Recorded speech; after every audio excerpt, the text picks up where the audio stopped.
Hey guys, hey, I didn't see you. I didn't know if you guys were gonna come. Hi. Hey, hi. We're gonna talk for a while.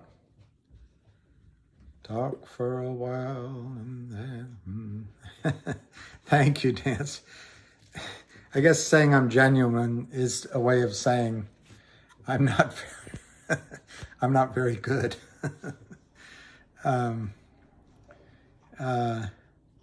Sure. What we're going to do, I don't know if I should turn that light over there off for this one.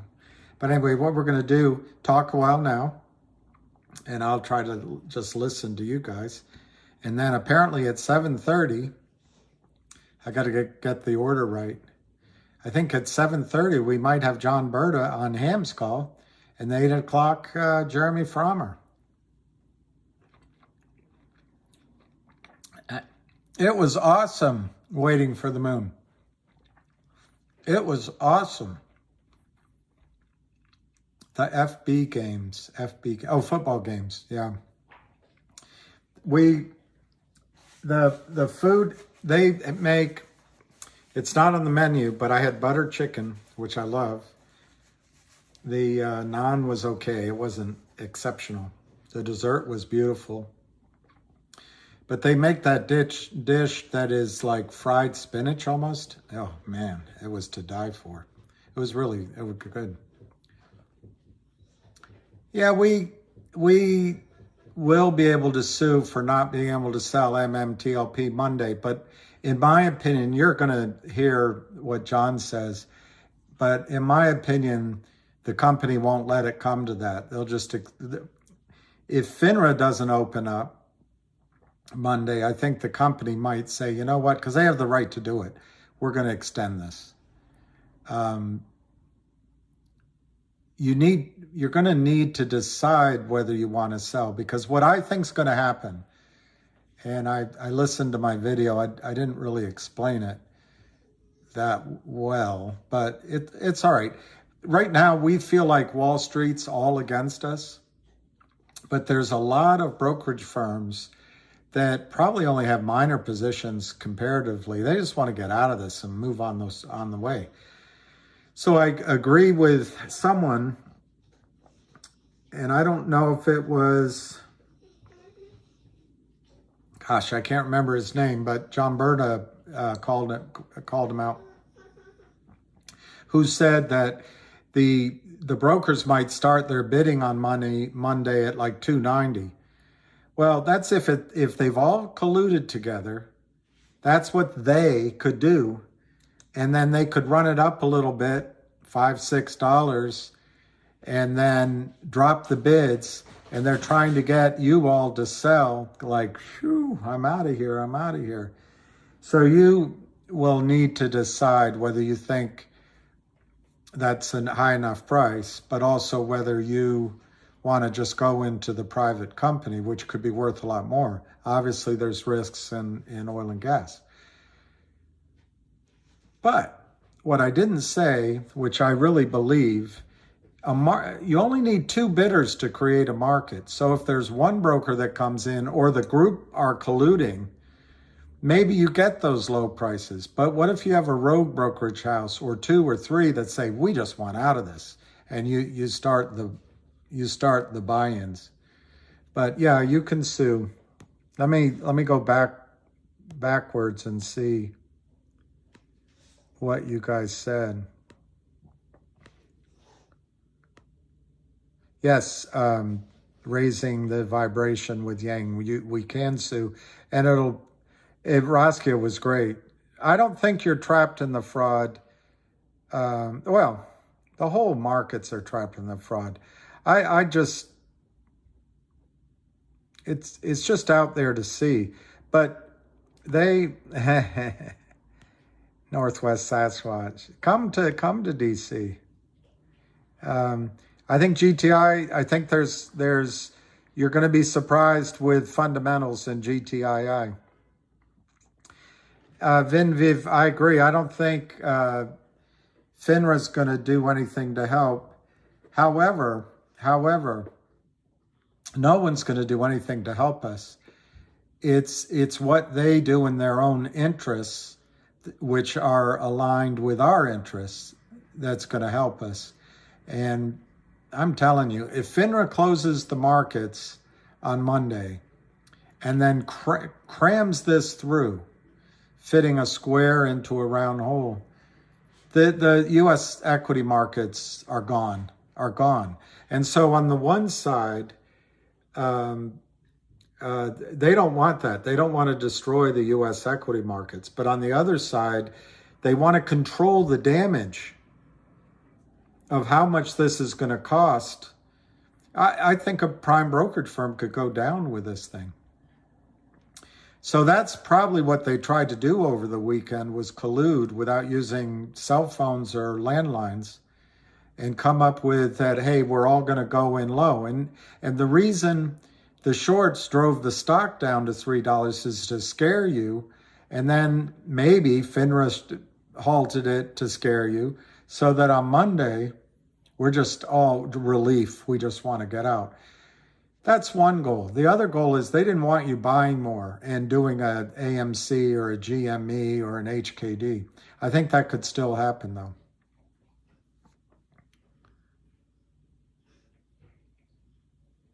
Everyone lose. I'm having a mandarin orange.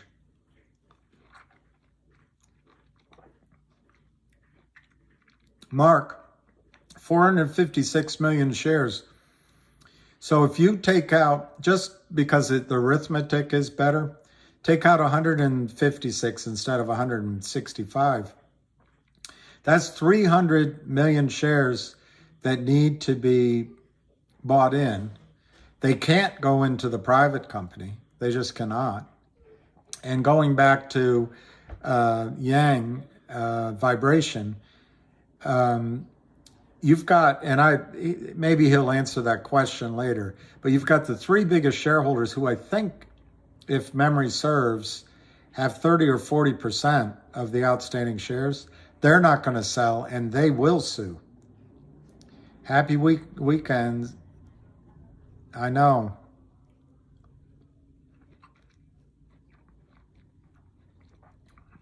Pico only.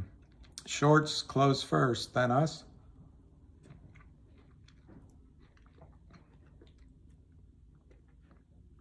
I don't think that's how it'll happen.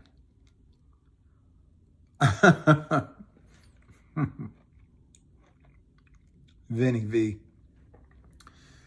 Who wants to hear about me? That's the question that I always fear. There's not much to know about me. I'm not young anymore. I was trained at Merrill Lynch, Pierce, Fenner, and Smith. And literally, I'm one of the guys or girls who started in the business when interest rates were high and inflation was high. And then we've had the Volcker years, which was Jimmy Carter's appointment, and the Greenspan years and the Bernanke years, and then a series of copycats. But the easy money years with no inflation and low interest rates. And I've basically been on Wall Street for that period of time.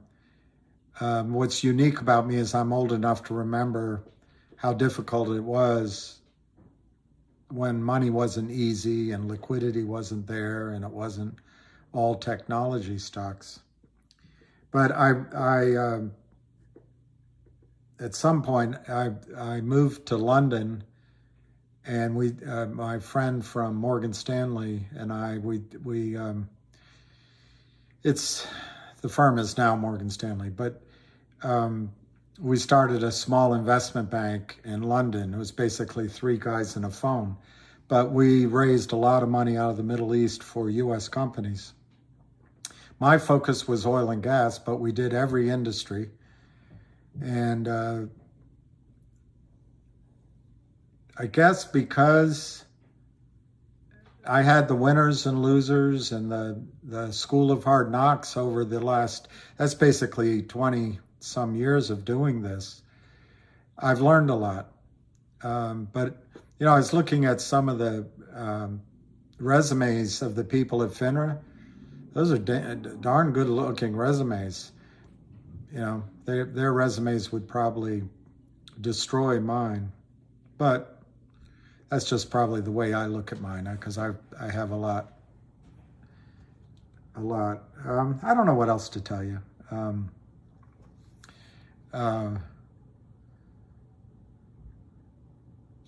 single. Who would marry me? I did. You know, all the girls I dated were terrific and had good judgment. They all married someone else.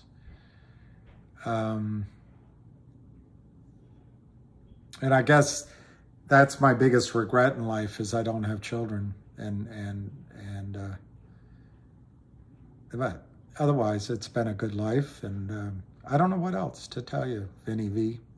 Glad to answer questions. It is a bit of an MMAT channel, but I know, Doc.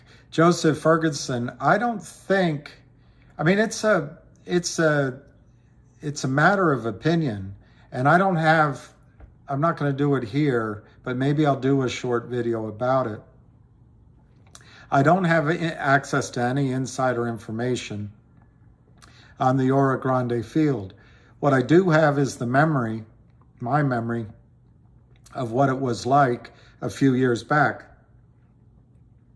At that time, I think some of the skepticism that you're expressing might have had more merit, but it might still have merit. You know, oil and gas, it's always something, and there's risks.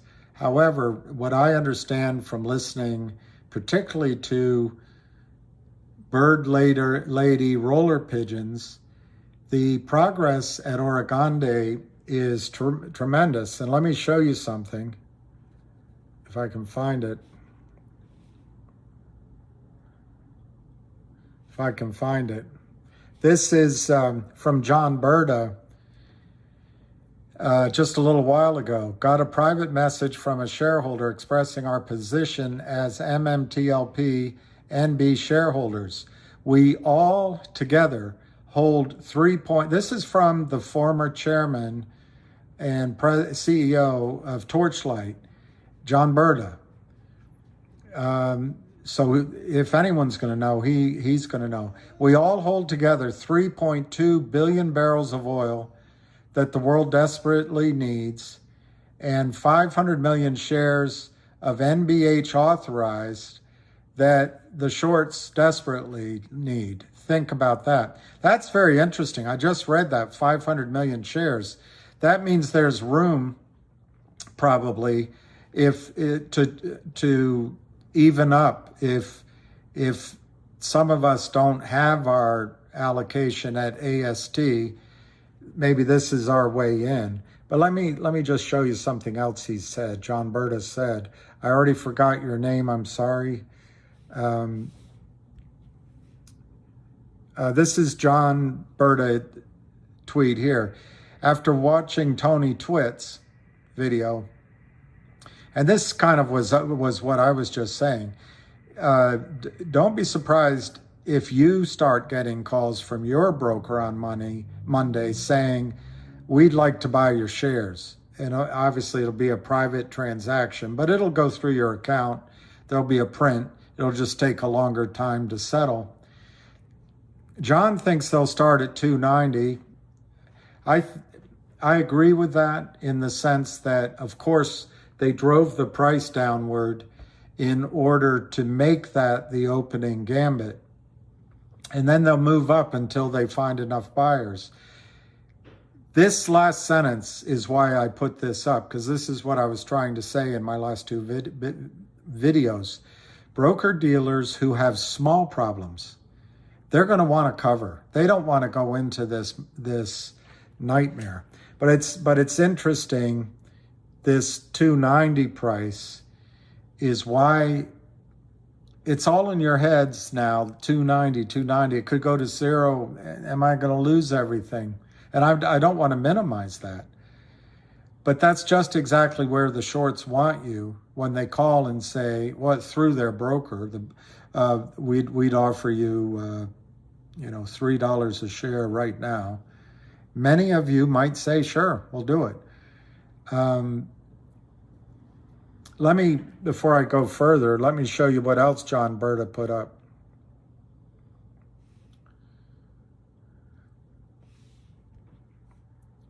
Okay, this was at 9:30 this morning. He says MMTLP, this is the chairman, former chairman, CEO, and president, I think he was also president, of Torchlight. MMTLP family, for those asking about the NextBridge hydrocarbons and the potential there, you are all in good hands. The team is strong, and more importantly, the Oro Grande project has the potential to be game-changing. However, as my boss used to say,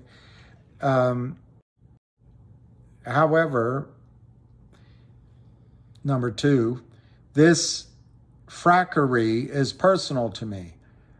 I've endured short and distort and naked shorting for too long, along with our holders. Time is now to play the cards to the bitter end. Never quit till they are exposed. Stay strong on this journey. We want dollars and justice. Okay, and then there's just one more tweet from the guy, and then I'll stop showing you his tweets. And it might be duplicative. It looks like, let's see. I might have duplicated it.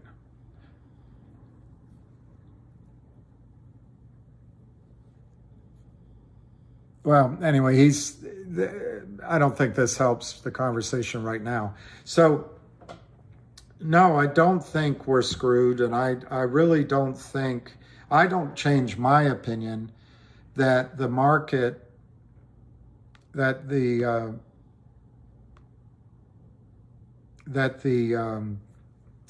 market for the Oro Grande, the new NextBridge shares is valuable. But that's my opinion. I mean, everybody can have their own. Our ringside, I think MMAT will profit the most.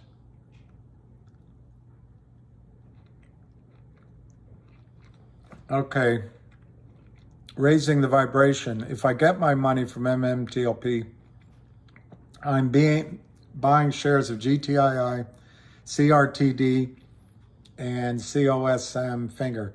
Well, of those plays, technically right now, the best looking chart is CRTD, but the other three can catch up very quickly. I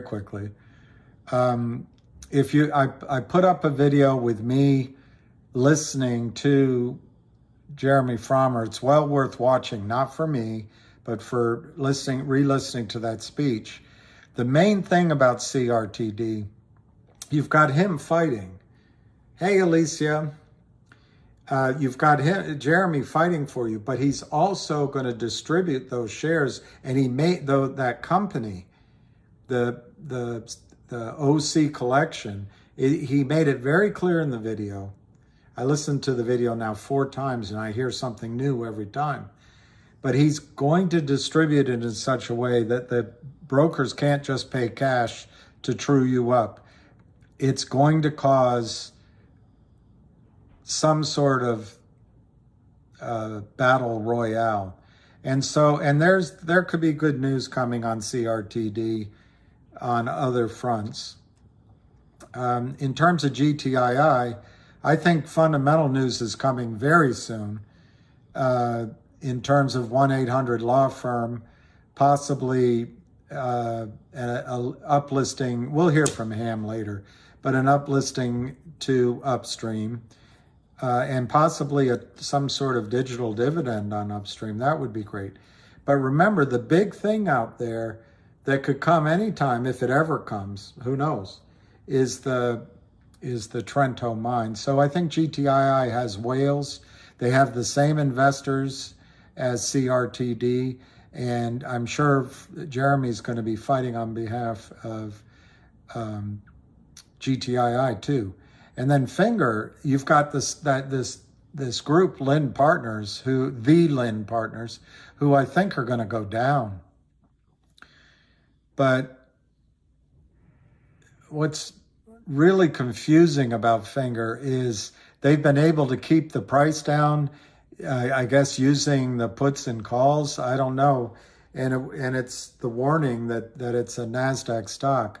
But I think Finger should be $30 even without the naked shorting. They just announced a transaction with Munich Re. Previously, they had announced one with Pacific Life, all getting into China, billion people. Small companies don't usually get these kind of contracts unless they're well connected with the powers that be in China. So I think buying those three makes a lot of sense. Obviously, I don't know your personal situation, so I can't give specific advice to any of you. It's just my opinions. But COSM, I'm a little worried about. I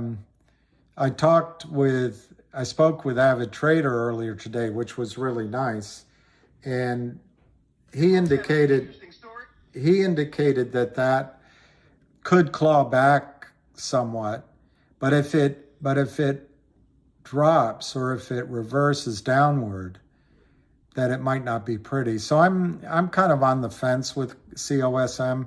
I'm not trying to say anything negative, because there's a lot of news apparently coming. I don't know about it, but I just read what other people have posted.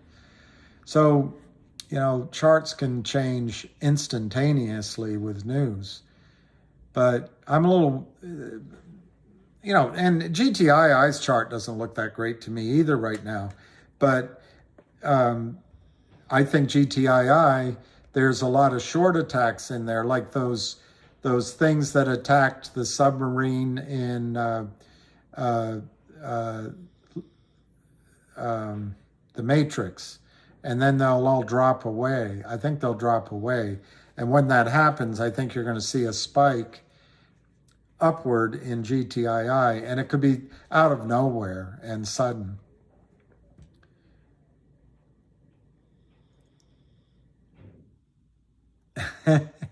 David Lee, I look at the market like this. FINRA and DTCC are the drug connection, and brokers are the goons that sell the drugs for them. They do what they're told. You can't go wrong judging Wall Street that way.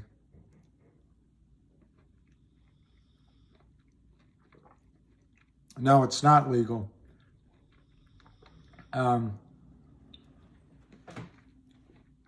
It's not legal what happened. But as I said on my video, if you want to be charitable, the broker dealers who have all this absolute disaster in their books, in some cases didn't get the news until late the day before Friday, and they're all PUSSIES. They're all fraidy cats. They're all fraidy cats.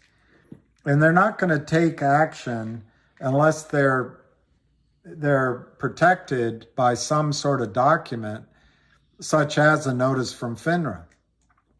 So they may have called FINRA and say, we don't know what to do here. This is the first time we've ever seen a situation where we can't just buy out all the crappy fraudulent shares and make a deal with the other end of the trades for cash. What do we do? So they might have all called FINRA and said, give us another direction. And FINRA said, all right, we're going to halt trading and figure out what direction to give you. Or you can look at it worse, that they were all in collusion, They bought time to work over the weekend, calling you, calling others, and saying, we'll buy your shares for $1, $2, $3. As I said on my video, I don't think they're going to get very far that way. They're going to be disappointed. Well, you guys have to understand, this has always worked for them in the past. The shorts and the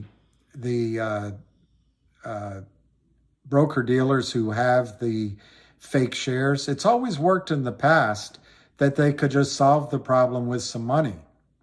And there's so much money that it's just a cost of doing business. So I think over the weekend, they're trying to see what they can buy back. I'm going to guess they didn't get a lot done. I think the risk of not opening the market on Monday is just lawsuits from here to kingdom come, and lawsuits that are going to be expensive. It's going to shine the light on Wall Street. It's going to, and by expensive, it could be more expensive than the squeeze. So I just think they're going to open the markets. Now, from their standpoint, they want to start from as low a number as they can. They want to scare you. And then maybe they want to try to manage, the price, because this could get out of hand very quickly. And anyway, that's psychological warfare, but it's also practical on their side to try to define the loss. I think for smaller brokerage firms, they'd rather take the loss tomorrow than risk going into the lawsuits and fighting in court, because you don't know what it's going to be.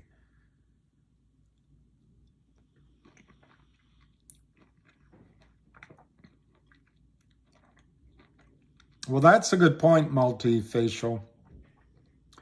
Multifacial says he can't believe they haven't considered every possible scenario in the first place.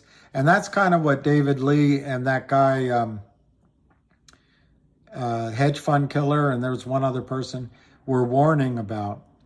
Now, for me, I think the private company is worth the risk.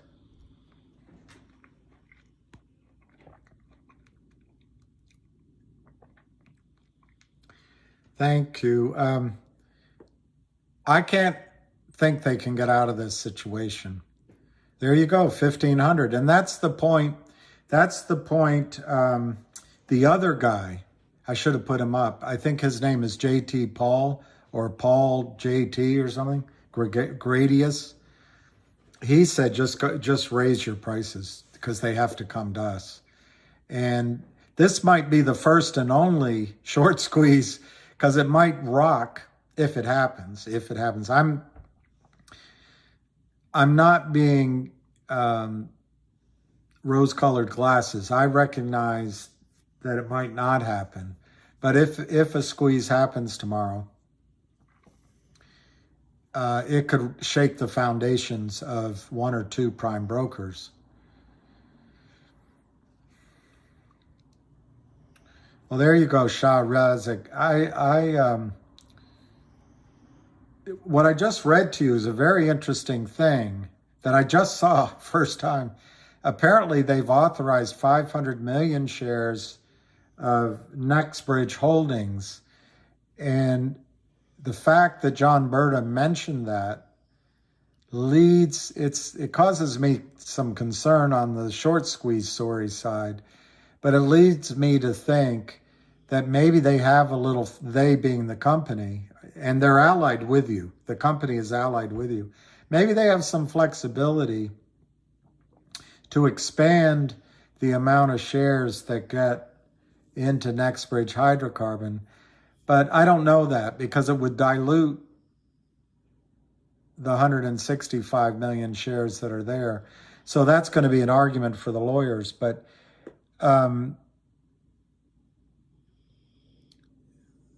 I think if they don't have it down to 165 million shares versus 165 million shares Tuesday night, they might just delay everything. 1, 2, they may say that, okay, let's go ahead, but we have to come up with a cash payoff for those that didn't get the shares. And that's going to be a tough negotiation. And the only other thing I can think of, they'll go into it leaving those extra shares in some sort of limbo account, an error account, so to speak, and then let the lawsuits resolve, and then whatever the courts decide those shares are worth, they'll have to distribute funds. I just can't see any brokerage firm wanting to go through that. I think TD will allow trading. Yes, Winter Cage. I've seen that too. I haven't confirmed it, ear to my voice, but I've read it. I think they've already maxed out on the 165 registered. Now, if you register your shares, you can't participate in a short squeeze. Yeah, just remind me at 7:30. It is craziness news war. It's just,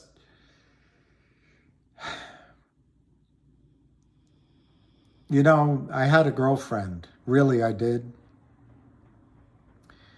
And I won't tell you which one, but she would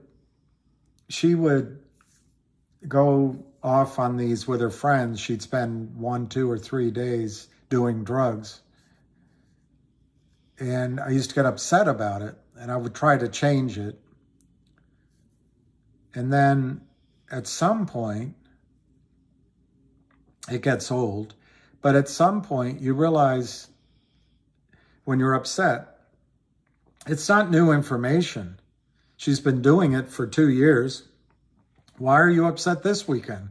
It's not new information. So I think a lot of the craziness and the fact that one of the head legal people at DTCC is I forget her name, is a director or some high-level person at Goldman Sachs for the last few years.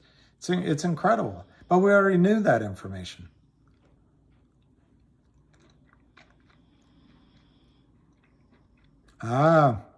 Anson's dad. And they're open on Sunday? That's amazing. So TD Ameritrade says if FINRA reopens trading, they'll reassess. See, the brokerage firms don't want to do anything that if they get sued, they don't have a piece of paper covering their broad backsides. I think they're going to have to pay up.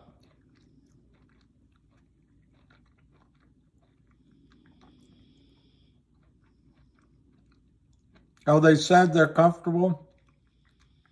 Well, we'll see about that.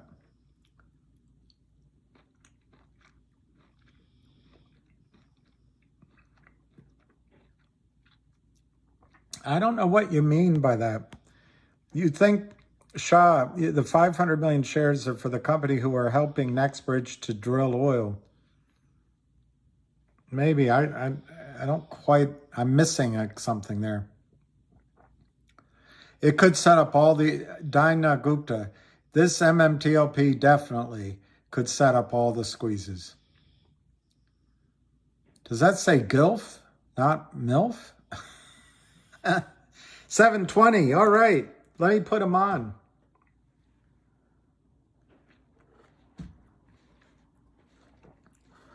Sergio, I don't think they have good choices here. If they pay up, I think their best choice is just let the market, as I said on my video, let the losers lose and the winners win. Or winners win and the losers lose. Just let the free markets do it. But if they don't do that, they got a fine line to draw. There's too many people understand what's gone wrong. And you're talking to me, if they don't open trading and they don't resolve this in an open outcry, bid and ask situation, you've just destroyed the United States financial markets. They can't risk that either. They have some tough choices. All right, let me see. I'm going to call in just to be early and to be safe. Just to be close to you, girl. Welcome and thank you for... If only for a moment. Muted. If only for an hour. Just to be close to you, girl.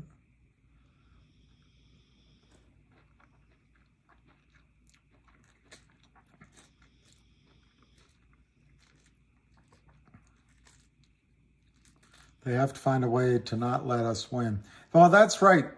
That's right. Multifacial. What they tried to do yesterday, they didn't want that to get ahead of steam, like some of you guys did. I wasn't in those with GME and AMC. They didn't want that to happen. Oh, I see. All right, Abu. I see.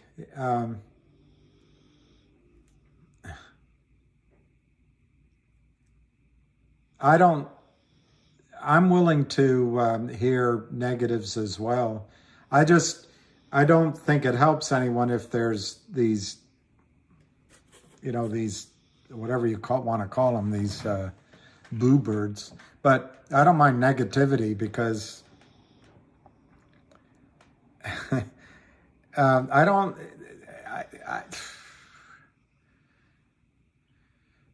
know why. It's all about timing. You've got to fall in love with a girl when she's in love with you.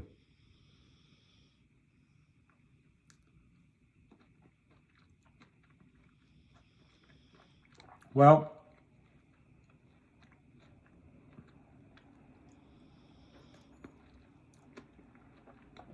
I'm glad you asked. Hi, everyone. Again, this is not to buy or sell. This is just for information, education about naked short selling fraud. I'm excited about starting early. I lined up some great guests. I could have gotten more. I could have had Wes Christian. I could have reached out to the chairman of Upstream. I spoke with him on Friday. For those of you who don't think I have a reach on the street, I do have a very deep reach, very long. And I can basically get to anyone I really want to. And again, this is about education. Everyone on this call has to understand you're fighting major security fraud. The regulators are protecting the crooks. But we have ways around it. And that's what I want. John Berta at 8 o'clock will be telling you about the MMTLP saga and how they trapped, and I believe they really trapped the street there. And at 7:30, I'll have Jeremy from the CEO of TRTD on, just to go over his CEO block and what he's really trying to do to fight back against the short. And I think it's important that everyone hears it from his voice about someone that's fighting. And, we need a voice in the street, and this guy is the perfect person for it. He has credentials that are outstanding, way above my pay grade. And again, I was a trader. I bought, I sold, and I saw a profit or a loss. That was my background. Okay, stock settlement, I learned about it. How the back offices work, stock loans, I learned about it. I'm not an expert on it. But I reach out to people that are, and I try to help everyone else here to understand that we try to do it every day. It's not easy. We're chasing a grease pig. It's not easy. They change the games. And I just wanted to start a little early. Tee it up from you guys. Do come on the call. I'm going to let them speak. I'll ask some basic questions. And just so you understand and hear from their voices about what they see. I don't want to throw any of my thoughts into the MMTLP ring. I'm not an expert on what's going on there. I know John from Torchlight from 20 years ago. I believe, I can't remember how far back it goes.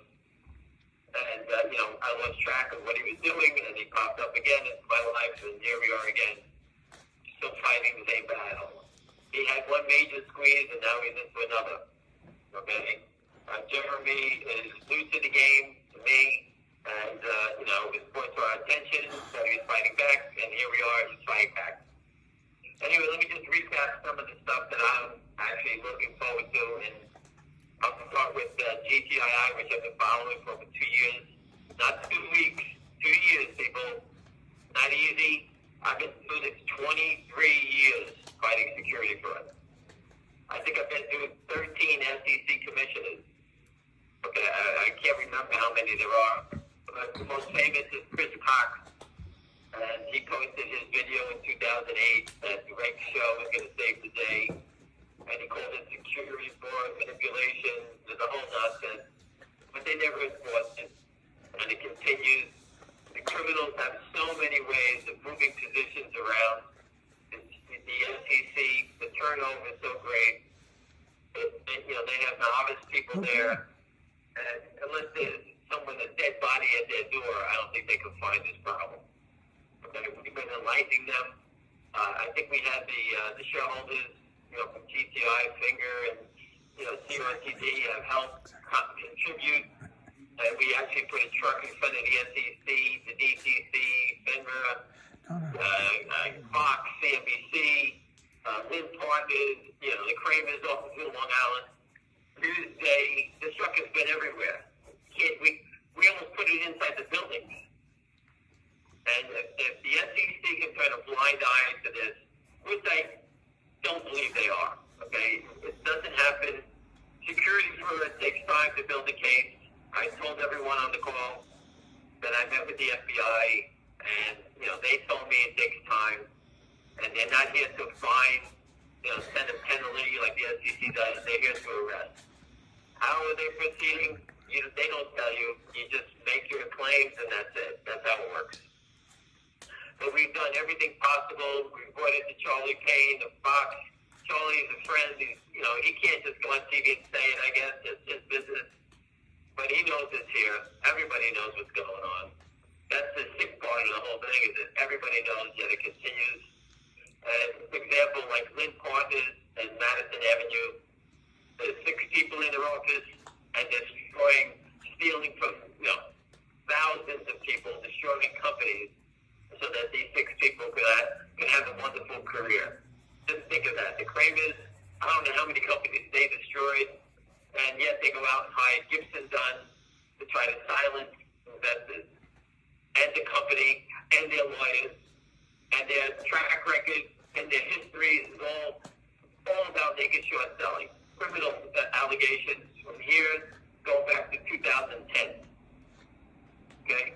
I don't drive fast, so if people that drive fast would have 100 speeding tickets. It's the same pattern. People that commit murder usually commit another murder. Or bank robbers, they rob banks. These guys make it short. And, one of the greatest posts that I think we ever put up is that, how is it possible these people that lend money have better returns than Warren Buffett, 30%, 40%. Their returns are so big, okay? Every investment they invest in, every company is zero. Yet they got returns of 30, 40, 50%.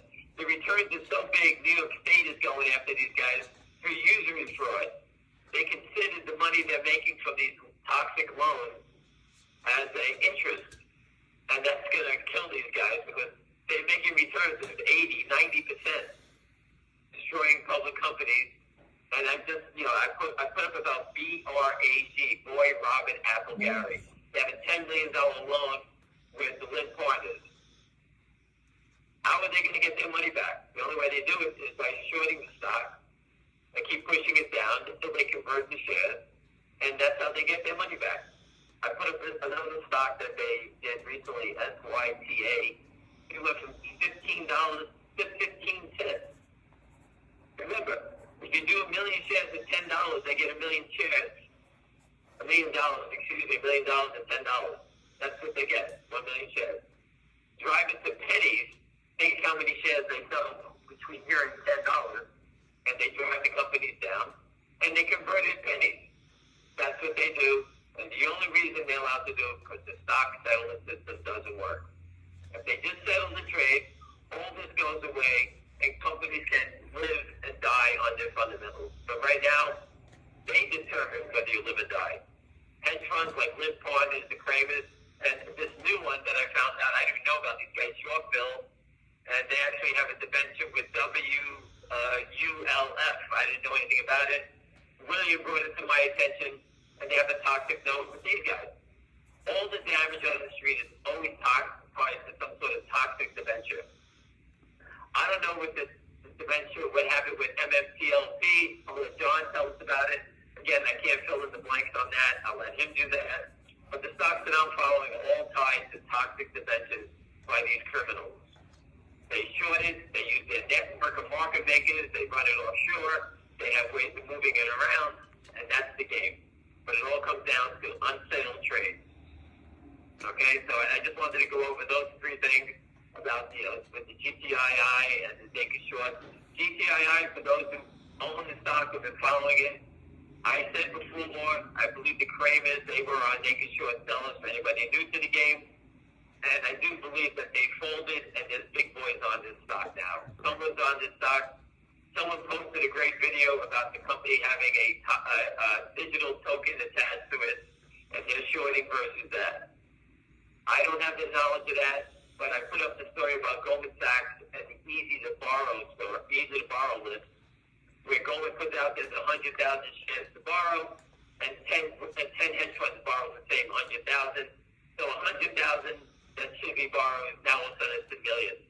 I can see the hedge funds creating some sort of derivative, creating shares. If anyone knocks on their door, they can say, well, they have a digital security and borrowing off of that. They all pass the buck down the road if someone knocks on their door. That's how these guys operate, and that's been going on for a while.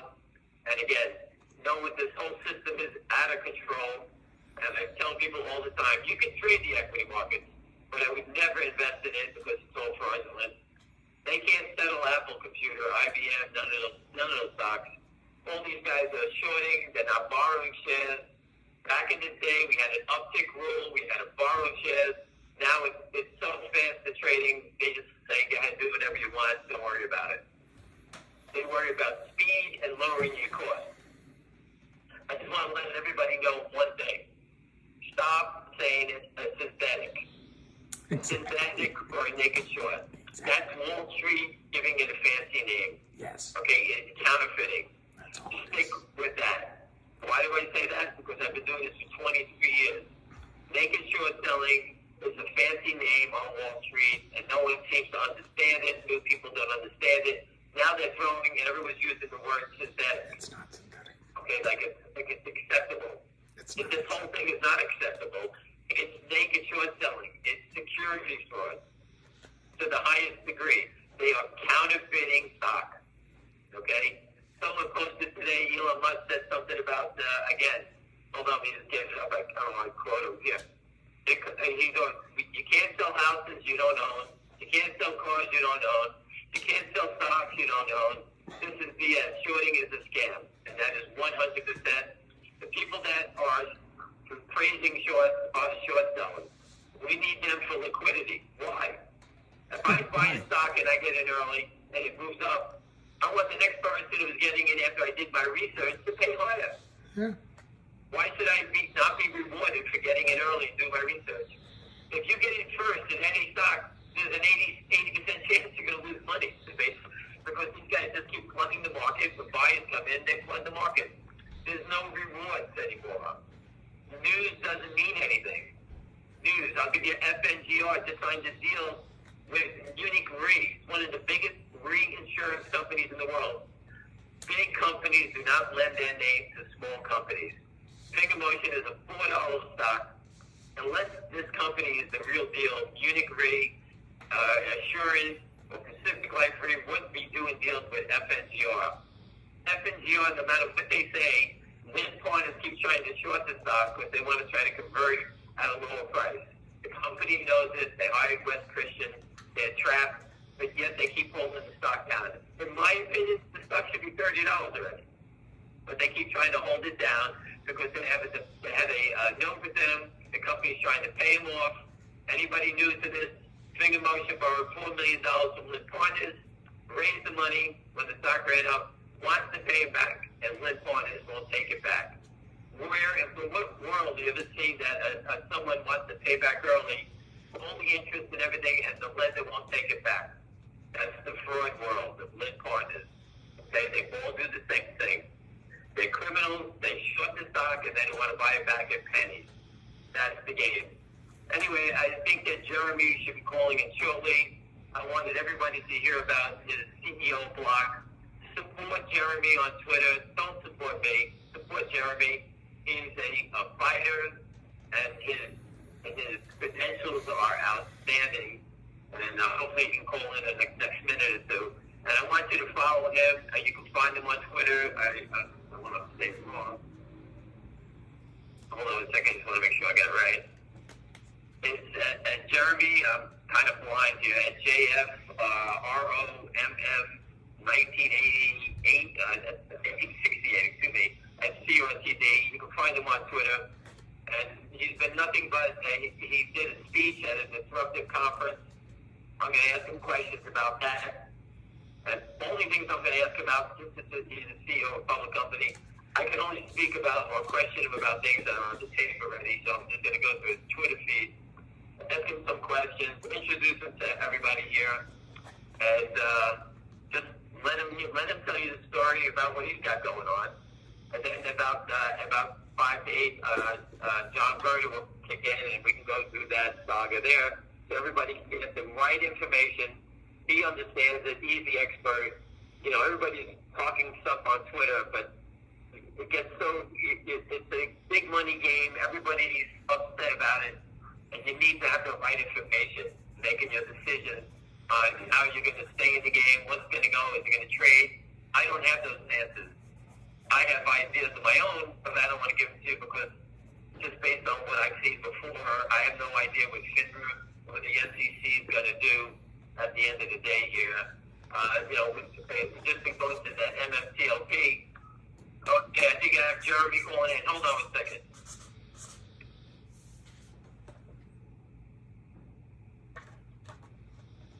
Okay, Ken, I haven't been good at the direct messages because I don't really know. Everybody, I have Jeremy, the CEO of CRTD on the line. And Jeremy, we welcome you. I think we have a good viewer base here. And I just want to let you know that behind you, I have John Berta, who is the architect on the MMTLP. He's the expert on that. So I think we have some of his crowd, our crowd, everybody's crowd here. But I just want to introduce everybody to Jeremy, and as the CEO of CRTD, Jeremy, I'll start out by just asking you, can you just tell the audience your credentials on Wall Street? My credentials, first of all, thank you for having me. My credentials are, I worked on Wall Street for some time, for a little over 2 decades. I worked at banks and firms named Solomon Brothers, Royal Bank of Canada, Bank of America, big institutions that ran big central books, ran stock loans and market-making departments. Eventually wound up running a broker-dealer myself. It was called Carlin Financial Group. It had one of the largest proprietary trading groups on the street, then called Generic Trading. I became CEO of that broker-dealer in 2003, and then we sold that to Royal Bank of Canada in 2008, where I then went on to run prime brokerage and other equity groups within RBC. After a while, it got to a point where, first of all, a lot of what I was doing was deeply involved in the fintech side of the world. And at a certain point, the market had become so different than when I first started out that I felt I wanted a change in my career where I thought I'd rather be in the race car on the track as opposed to the builder of the track itself. That's very much sort of the sell side versus the buy side have some dilemmas, and I think the capital markets and the people who leave the capital markets and then head over to the side, to the corporate suites and the executive side of the world, and then often tend to involve themselves in public companies, tend to have an advantage in that space because of it. So that's really gives you some insight into my background from the Wall Street standpoint, Ted. So I was an institutional broker, and all I cared about at the end of the day was commission. So if I was trading for myself, at the end of the day, I bought and sold, and at the end of the day, I was seeing profit or loss. And I think most people, we all looked at that from old school saying, we had no idea that no one was settling any trades. So again, I posted up many times before. I have a cover of Forbes from 1988 and the stories about a group of naked shorts, market makers, the Fiero brothers, and I'm sure you've heard of the name, many people have. And most people on this call are too young to understand who they were, but these guys were the original bandits, naked short sellers, and that's what that story was about from 1988. Anyway, Jeremy, I just wanted to skip through. I wanted to Jeremy, everyone gave a great speech last week at the conference in New York, and I just wanted to give the people a feeling of what happened after you gave your speech at the conference. Well, we had a lot of success gaining the kind of attention that I think needs to be brought to the issues that so many companies are facing.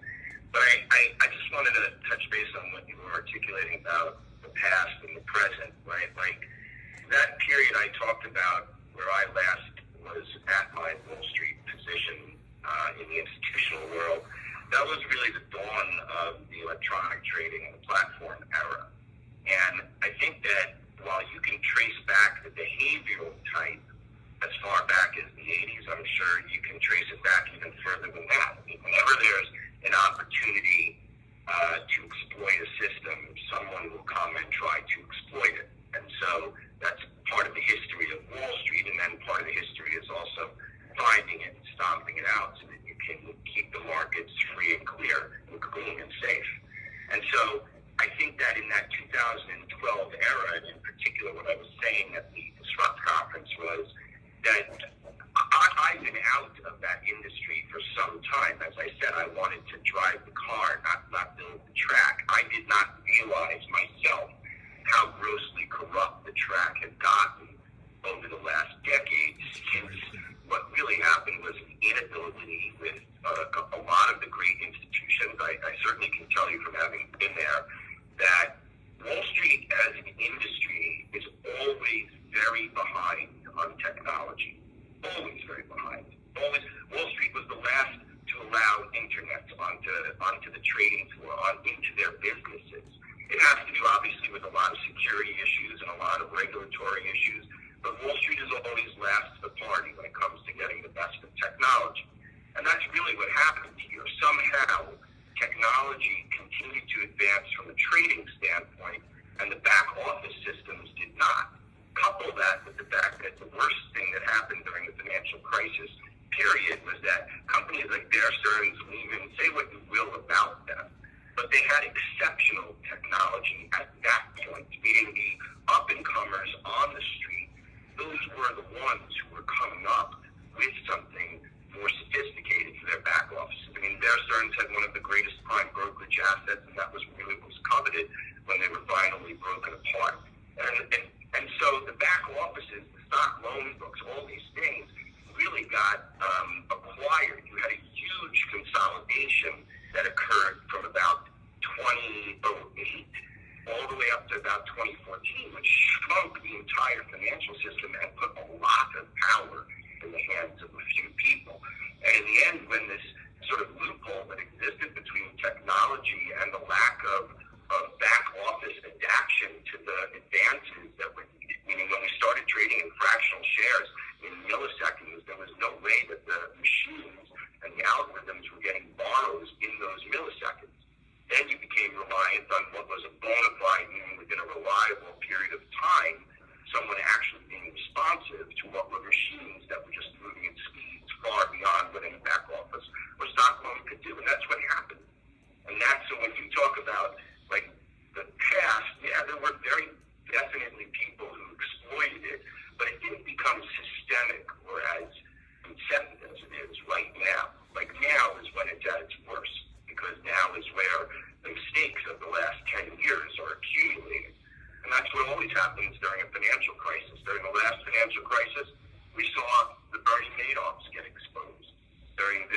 behavior that's really taking place because of a lack of adaptation between the technology to the back offices of Wall Street. Jeremy, just to touch base, at the conference, what was the feeling of the people at the conference, the CEOs, the crowd? We didn't get a feeling in that crowd. I can tell you, in that crowd was a New York City comptroller who literally came up to me afterwards and invited me to chat with his colleagues about, what they can do to help. There was also a number of people from the New York Stock Exchange, some of them involved in the actual process of new listings, and I spoke with some of them who came up directly after as well. And then there was an opportunity for me to meet with at least a dozen CEOs but not every company that's going through this is necessarily going to be able to win a battle, since many will not. But, finding the right companies, someone like me has to go to these type of conferences so I can meet the right CEOs who together with me and others can push real radical change to the system. And so there was that, and then there were investors who were literally, I guess, coming to hopefully hear me speak about the fundamentals of the company in the future, but wound up getting a dissertation on why the people should buy the company's stock from a technical standpoint. Okay, let me just change it for a second. We all know that we all want to help. Everyone on this call is a fighter, wants to help. I've been doing this for a long time. And I just tell about your mission with the CEO block, which I think is fantastic. And what do you think we can achieve with that? Oh, I think when you look at the CEO block, you should think, okay, as an alliance, particularly when it comes to security, alliances are always what works. Some of the greatest alliances are formed out of wars, and this alliance, though, can't be like many of these other organizations that I've been asked to join in my career, where there's too much ambiguity to what the mission is. This is only about changing one thing. That's what it is about, CEO block. And so I wouldn't want people, like sometimes people ask me, is it a CEO organization? Not really. What it is we have to get an idea of who it is, what they do, and how they can help. So that's part of what we will be using that site to do, which is to first just do a bit of discovery. Soon, though, the biggest mission it has is to centralize a lot of threads that I'm hearing, right? So, I get the opportunity to chat with someone like you, and I get the opportunity to have someone call me about a particular video that they'd like to post. And, you can't really, not everything that comes out is worth your time. Not everything. And everybody has limited bandwidth, me included.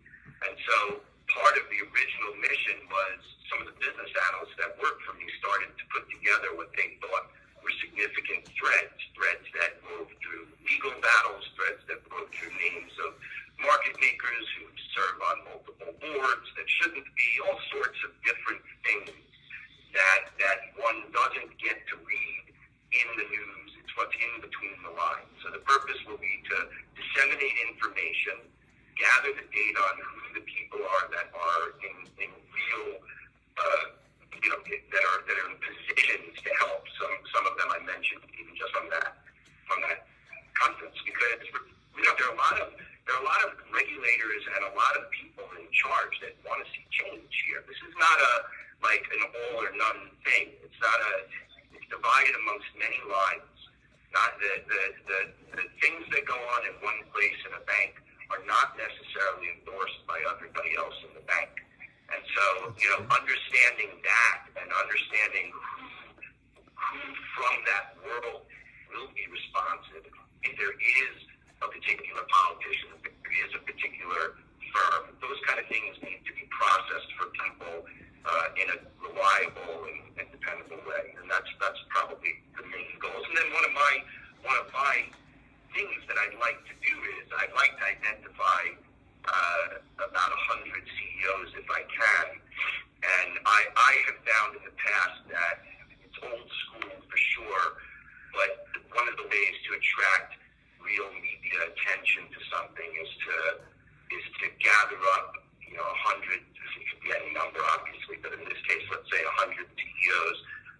together with us, with us leading it from the execution standpoint, will join us in taking out some sort of a full-page advertisement from the Wall Street Journal, the New York Times, and some of the other bigger national platforms. Because even though we all write and we all make videos and we all work hard to spread the word to one another, in the end, we want to get national media attention on this, and because that's when politicians start to pay attention.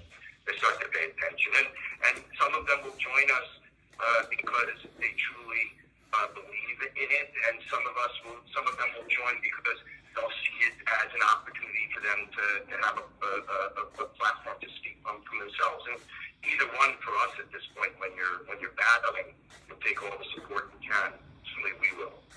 Jeremy, just let's end it with this because I have the other guest coming up. Can you just tell us what you posted on Twitter about the spin-off and the company and their OG collection? Sure. Give us a quick comments on that. Sure. I mean, I think so many of you on this call probably are quite educated as to the multiple different tactics. I mean, years and years and years ago, I don't think we all understood necessarily the back office execution and the physical aspect versus the counterfeit aspect. And I'm not going to get into that in any great detail other than to say there are numbers of ways to battle this kind of shorting that doesn't have proper bars or locates. And part of that is to force them to have to deliver. And clearly we've all seen it a number of times play out with the dividend.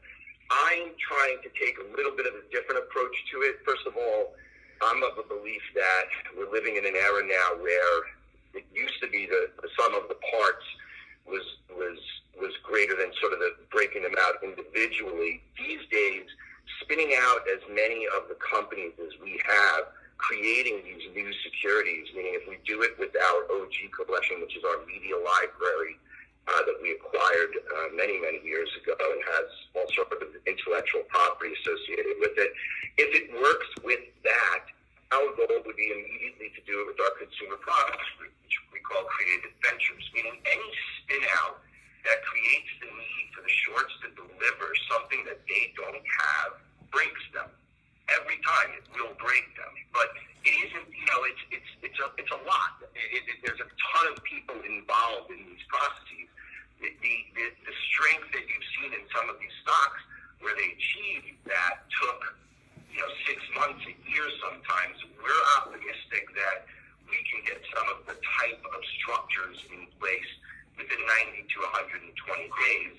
That being, as you mentioned, the spinoff of OG Collection Inc., followed by what would be our Creative Ventures entity, which houses a lot of our consumer products brands. And then there are other opportunities away from that. But my idea has always been, rather than spin out a warrant or, we've looked at doing rights offerings before, which are also a short buster. But I think the best way is when you really have a real company that you can spin off that people aren't going to be able to dismiss as having no value, as in our case, we just raised money around that OG collection, giving it an implied pre-money value of $10 million. Raising money at that value against an underlying parent company that's entire market cap is only $20 million. So, when someone has to start delivering on what's a $50 million company, in the event that it's that's spun out from a company that itself is only valued at a fraction of that, then you have real problems. And as I said at the conference, I think that you could create wreckage on some of the balance sheets of the financial institutions. Wreckage, carnage for them. Well, Jeremy, thank you very much. I'll leave you at that. I have another guest coming on, and we're just going to change the channel, move to a different subject. And I appreciate your time, and best of luck. Thank you. Thanks for having me. Thank you. Everyone, we're just going to keep moving along, and John will be with us shortly.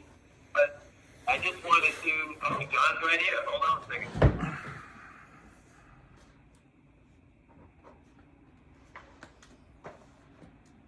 Everyone, John Berta around the corner.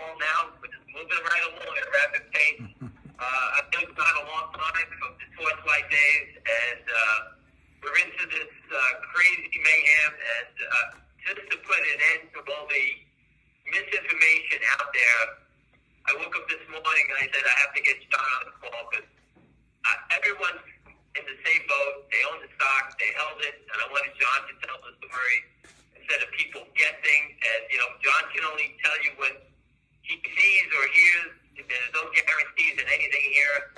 But John, you have an audience. It's pretty large. You got about 4 different groups of shareholders from different areas, all against naked short selling. Right. And just bring us up to speed on how you went from Torchlight to where you are now, and you take the ball and go with it. Go ahead, I'm here. All right, perfect. Well, if you'll give me a little rope, let me give you some insight as to how this whole thing got started. So way back in 2013, I became the CEO of Torchlight after being the president and actually one of the founders back in 2010. And we had just uplisted to NASDAQ in December of 2013. It was a really exciting time for everybody. I think the stock was trading at like $5 a share. We had like maybe 25 or 30 million shares outstanding at the time. And we just did an offering with National. Everything went well. Everything was humming along nicely. And then fast forward to October of 2014, and I just happened to be checking the short report from NASDAQ. It comes out twice a month. And on the 1st of October, it said there was 3.2 million shares short, and then on the 15th it said there was 1.2 million shares short. And I was naive enough to think that all of these reports were 100% accurate and that there were no synthetics and no nakeds. So I called NASDAQ and I said, you know what, this has got to be wrong. There's something wrong with this report. Can you check on it? Can you call Binder and see what the problem is? And I said, there's no way there could have been 2 million shares buy to cover because we only traded 1 million shares in the last 2 weeks. It's an impossibility. Please explain. And she assured me that, hey, this NASDAQ reports 100% of their short positions. This is 100% accurate. If this is on the report, this is how many shares are short. I said, okay, great. So 2 weeks goes by, and I get a call back from NASDAQ, and my rep again, and she says, I've got bad news. I said, what's that? She goes, I don't know how to tell you this, but those shares were moved offshore. I'm like, really? I said, so you're telling me the 2 million share short position was moved offshore and it's no longer reported? I said, why is that? And they said, FINRA says because it's out of their purview, it's no longer reported as a U.S. short, therefore it's not listed on our short report. I said, well, who moved the position offshore? They said, well, we can't give you that information. And I said, okay. So I said, let me get this straight. What you're telling me is 2 million shares moved offshore, and they were no longer reported as a short position. So everybody that sees this, including all the eligible traders and what have you, are now going to open up more short positions because they think that we're not shorted enough. And sometimes there's a happy medium, might be 5% or whatever that is. There's always shorts in everybody's stock. I said, but you're allowing this to continue, and you're committing fraud and lack of transparency for all of our shareholders. And, it was a silence for 20 seconds, and she's like, yes, that's correct. I'm like, okay.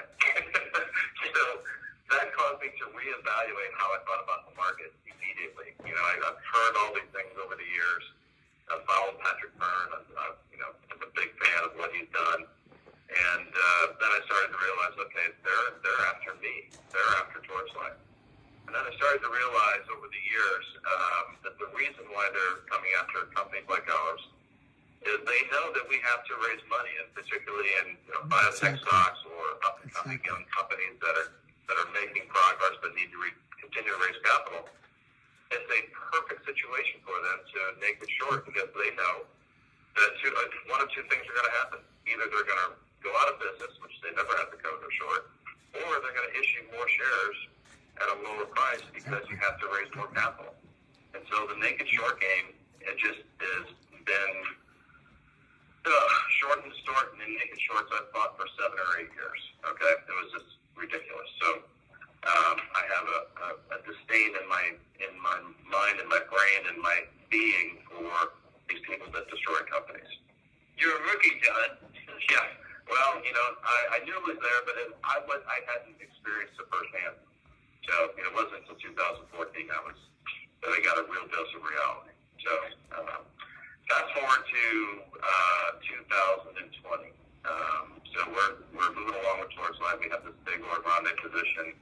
We're doing everything we need to do to drill test wells and move the again, everybody knows that on an annual basis, we raise capital for these drilling programs. So, again, we get naked shorted, all the way down to, prices that cause, for us to raise $5 or $10 million. The dilution is, pretty meaningful.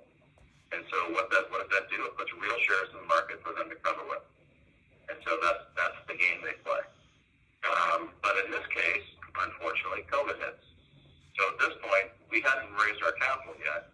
We had a full well obligation for about $12, $15 million, and our stock was all the way down at 30 cents. I called the board and I said, look, we need to reevaluate how we're thinking about this, and we need to do something completely different mindset. And so the board agreed to allow me to interview companies that were, that could survive the COVID era and the work from home era and what have you, and look for high-tech companies that are, going really, that kind of changed the focus off of oil and gas. When oil went negative to negative 37, it's not kind of hard to raise money that with oil and gas investors, so that door was shut. But we were able to do two things at that time. We were able to get a one-year extension from university land, and then we were able to, basically start interviewing companies, and we settled on Meta. And so that was in September of 2020. We signed a letter of intent with them, and the most important thing for us in that deal was that we needed to find a way to keep our oil and gas assets so that we can, our shareholders can get value. So George agreed. We came up with a methodology that we would use a preferred share dividend at closing to move the assets into that basket so that our Torchlight shareholders would benefit, and then the Meta shareholders wouldn't have anything to do with it. So that was agreed upon. And in December, we finally signed our definitive. And, also what was agreed upon in that deal is that we were going to raise $10 million and we were going to eliminate our debt. Well, it sounds like an easy task, but, a little luck never hurt anybody either, because right about that time, an influencer on the internet tweeted said something that looked for all these NASDAQ companies who were below $1 to catch a bid and get higher. And all of a sudden, sure as shit, here we go. Is that what drove it to 10 or 11? No, not at all. That drove it to like 80 cents, 90 cents. Okay. And so now what that did is it allowed us to start converting our debt, because a lot of our debt had conversion features in it, right? So we forced convert it, and now all of a sudden, every time we made a press release, the stock would increase because we were eliminating debt.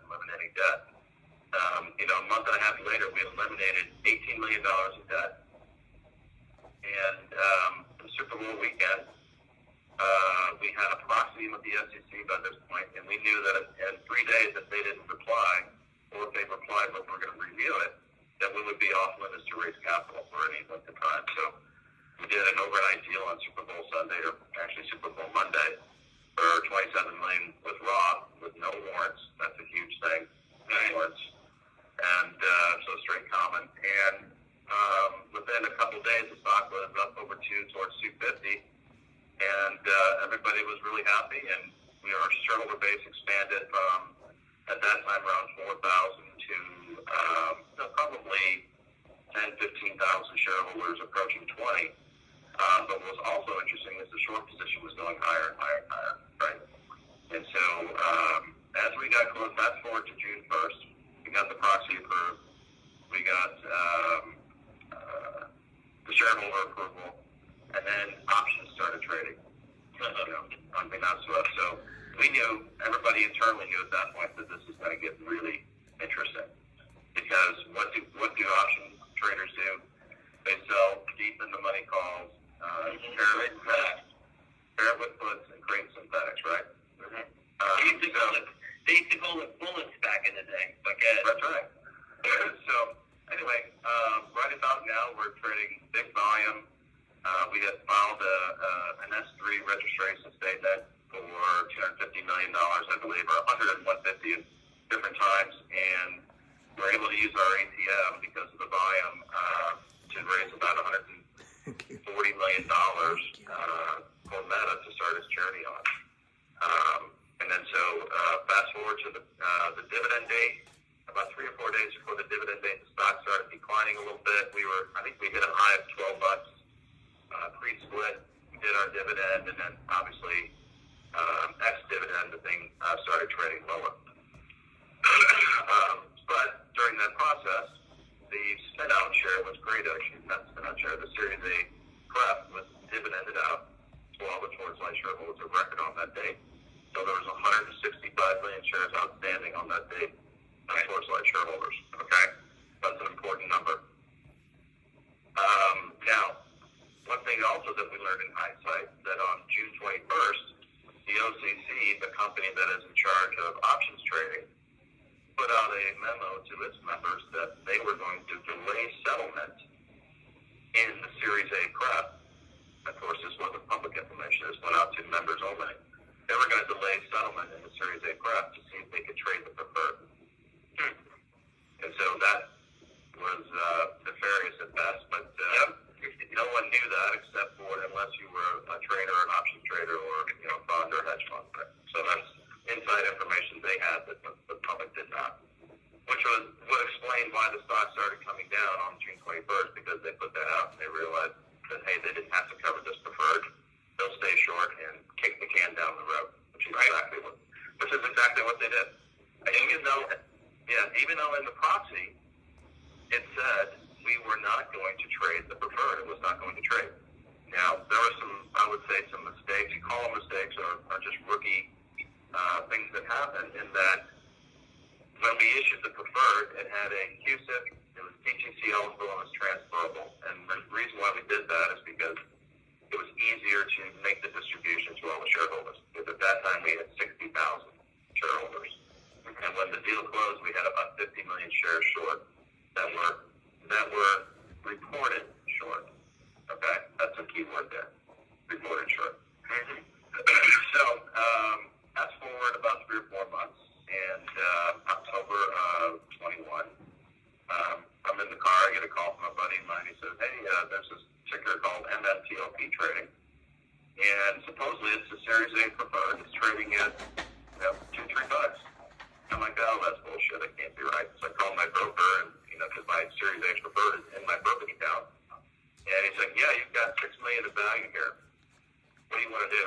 I'm like, "That can't be right. This is bullshit. No, the company didn't do this." So fast forward to Monday, start to look into it. I go to OTC markets, and sure enough, they're trading. But I happened to look on the page that's the company description, and it's got torchlightenergy.com, which doesn't exist anymore. And it's got my name as president. It's got Tom Lipinski as CEO, the old directors. All the information from 2012 is on there. It's all false information. So I call up OTC Markets, send them emails and follow up with phone calls. And they basically, their response to me was, they were approved it. 2 broker-dealers got together, 2 market makers, filed a 211. They used this information to get it trading. Nothing we can do about it staying up. I said, "Can't do that. This is fraudulent information. This is not transparency, what you guys stand for, right? This does not follow, what you tell the whole world that you're supposed to be doing." They said, "Nope, we're keeping it this way. This is the way FINRA did it. We're not doing anything. Sorry." And so Meta Materials did the same thing with FINRA, and FINRA said, "Nope, we're leaving it. That's the way it is. You can't do anything about it." So anyway, and for a long time, Meta wouldn't even recognize that it was the Series A preferred. It wasn't until people, started comparing the QSIPs, and it was all the same, and people realizing, yeah, this is the Series A preferred. This QSIP is correct, and MMTLP is trading, and we had nothing to do with it. The issuer had nothing to do with it. It's the first time I ever thought that could happen, and I learned a lesson that day. As soon as they had a QSIP to it, you did. Yeah, and so my theory on that whole thing is obviously, looking back in hindsight, it's obvious they were really short, and it's obvious when they delayed settlement, that they were looking for a methodology to trade the Series A preferred. Now, what happened after that really backfired on them, because instead of people selling, people started buying the Series A preferred. And so now you've got a hole that they've dug, that they're continuously dig deeper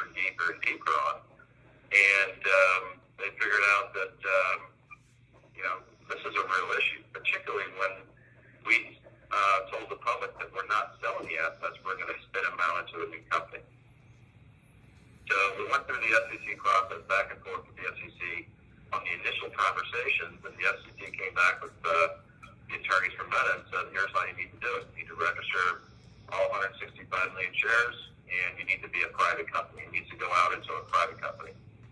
And so at that point, I'm thinking, okay, I thought for sure the SEC was going to say, you have to spin it out into another NASDAQ company and, do whatever and just kind of kick the can down the road again. But they didn't. They said, no, this has to be private, so there's not a taxable event to the shareholders. Right? That was right. Mm-hmm. So I was jumping up and down at that point, thinking, okay, this is going to get fun now. Because I knew what that meant. And so we lobbied the attorneys and said, okay, since it's private, verify that we don't need to use DTC and we don't need to use Akusa. And so they verified that. And so we started going through the S1 process. And everybody who saw that S1, including the people that were short and the market makers that were short and all the failures to deliver and all the negatives, they knew what was going to happen. And they still did nothing at that point. And, so it wasn't until November when we finally got the S1 through and we filed the 424, and we had given FINRA notice 60 days ahead of time on what was going on and what to expect. FINRA finally approved the corporate action. They changed things on the corporate action without company knowledge. Our last day of trading was supposed to be the 12th with settlement on the 14th, but they changed it. And, game on, right? So game on. So, first 2 days, what did they do? They shorted more. The turnover was nearly nothing. And they started shorting more shares and probably shook some shares out to cover, but not a ton. And then they requested a statement from AST. And after they got that statement, the next morning, they halted trading. Right? And why do you think they halted trading? We all know they have a huge problem and they're trying to figure out what to do now. But these guys, just like you said, they kick the can down the road, thinking that it's just going to go away. That's the SEC mentality, FINRA mentality. And they always say things work out at the end. And now they have a huge problem. They have an incredibly huge problem because the rumor I've heard is that the bus is full at AST. They're not accepting any more shares back there. It's just amazing that shareholders that were in the stock had to get manipulated down. Some people panicked. I'm hearing the screams, and I'm not even involved, and I hear about it. And I understand what's going on, but it's part of the fraud. They need to, the market makers, the hedge funds that are short, need to destroy value, get people to panic. It's basically, as we said on the street, they're shaking the tree to get people to fall off. That's what they're trying to do. That's right. Absolutely. So now we're sitting here thinking, okay, we know there's a problem. FINRA knows there's a problem. DTC knows there's a problem. The broker-dealers know there's a problem. Who's going to raise their hand and try to fix it? And so that's kind of where we stand right now. It'll be interesting to see. Everybody's lobbying for FINRA to start trading this again. I think that would be a long shot. I think more than likely the broker-dealers who have their internal issues will likely call people that have shares at those broker-dealers and try to persuade them to sell for some price in a private sale, privately negotiated situation. We call that the gray market. That's right. And so the guys, the smaller houses with the smaller problems will likely be successful in getting something done. But the guys with the bigger problems, it's going to be, it's a crapshoot. It can go a lot of different ways. Hopefully it doesn't go down a path of long litigation. And really, I think the only way to keep it from going down that path is to keep up the campaign that we have going online and tagging everybody we have, from all senators and congressmen and media, and make this known, because this is, and I was telling somebody this the other day, I said, this is the first time I truly ever thought we had them boxed in. Because they changed the rules. Yeah, well, we know why FINRA punted, because they're sitting there going, okay, AST already has all their shares. All of these shares that are in brokerage houses are technically fake shares or short shares. Right. But the problem because the broker-dealers have an obligation to deliver you a real share. So just to take a step back for you, everybody on the phone, the DTC has the 165 million real shares. Each brokerage firm, the DTC doesn't know what E-Trade owns. All these brokerage firms own independently. For example, E-Trade may own 10 million shares at the DTC. E-Trade hits the button internally, and they may see that they're long 50 million shares. That's the discrepancy. The DTC has one number, the brokerage firms have another. Your own brokerage firm are the ones that are helping the short by not forcing settlement. The DTC is going to separate itself. The street's always going to protect the depository trust. That is the mothership. So they're going to keep tossing it back out to the brokerage firms. And FINRA is protecting the brokerage firms, so you're caught in the trap here. That's what I see. Yep. And so this is going to get interesting. I know some, obviously I think there's going to be a tremendous amount of maneuvering this week from a lot of different people. I don't know if everyone on this call knows this, but I was consulting for Meta through this whole spin-out process. And I resigned on Friday so that I could actually keep communicating with, the family or the audience that we have. And, because this is, and I understand why Meta doesn't, want communications going out that's not them. And they never I've never spoken on their behalf, but I didn't want anybody to misconstrue. And what I was saying is what Meta is putting out for their official company line. So nothing against Meta. We're still tight. I just thought it was best for both. No, this is them and myself, that we make sure that nobody thinks that I'm speaking on their behalf. Well, this is why I wanted to reach out to you. Again, you're going down the rabbit hole that we all are very familiar with. Again, this other poor company got caught into it, but, being an expert on it, you understand it, we all get it. Again, this is a major problem. And just to give you my opinion on this, I can't remember the stock, but I remember there was a transaction where the company was going private, and I tried to relate it to, it's like an airline ticket when they overbook. They come to you and they say, we're going to give you 2 free tickets and 200 to get off. No one jumps off. It goes from 2 tickets to 500, 3 tickets to 1,000. They keep raising it up. I've seen this on the gray market where a stock closed at, I'll just use those numbers for example, 3. They come out and they start out 6. A lot of people in here who are nervous or afraid, they start whacking a bid at 6. And when they buy in 10 million shares, all of a sudden there's no more sellers. They go back and they bid 10. You got to remember, these are going to be closing transactions. Mm-hmm. No one's going to be opening up. So they'll try to start low and ratchet it up. I've seen it. I can't remember the name. I reached out to a few people. I will get the name and get back to everybody so they can actually see what the history. This happened probably 15 years ago. I'm just trying to use my memory. I can't remember the name. But it was bid up like the airlines, but just trying to make it easy for everyone to understand. They start low, keep moving up until they close all the transactions. They may need to buy 100 shares and pay $500 for it. I don't know. But it's a gray market transaction. They'll be knocking on your doors. That's what happened. And I'll get the name for everybody, and I'll try to post it. Anyway, John, I'll leave you with closing thoughts. If anything else, I'll just let it go tonight because it's been a long day. Yeah, I appreciate it, man. Thanks for having me on with your audience, and thanks for helping me through this process over the years. So no problem. I gave you information to Wes Christian, and he'll reach out to you. Everyone, have a great night, and we'll keep fighting the battle. Thank you. Thank you all. Take care. Ham always does that. He always ends it before it. He's got a quick trader's mentality, but he always ends it before the information.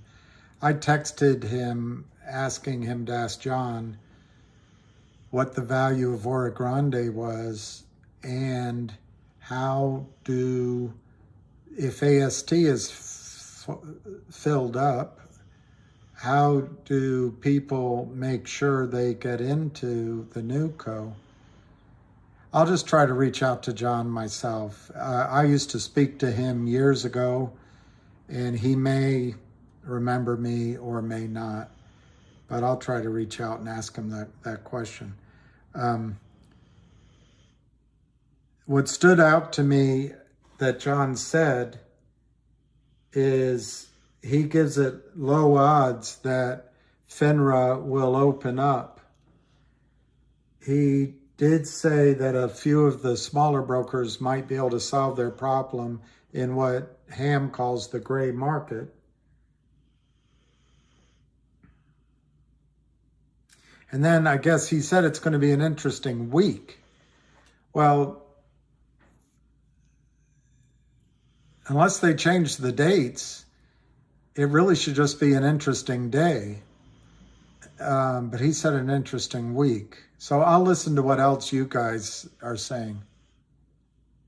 When they move the shares overseas, it's a little bit like the dark pool, yes. But what it does, who's saying that? Key.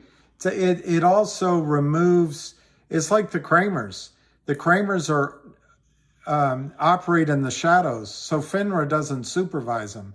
If you were a stockbroker and you did what the Kramers do, FINRA would supervise you and ban you from the securities industry for life. But the Kramers are outside of it, and FINRA just doesn't pay attention. So, which is shame on FINRA. So if they can get it off to Germany and hide these shares in Germany, FINRA doesn't notice the shorts. Pink lipstick. All right.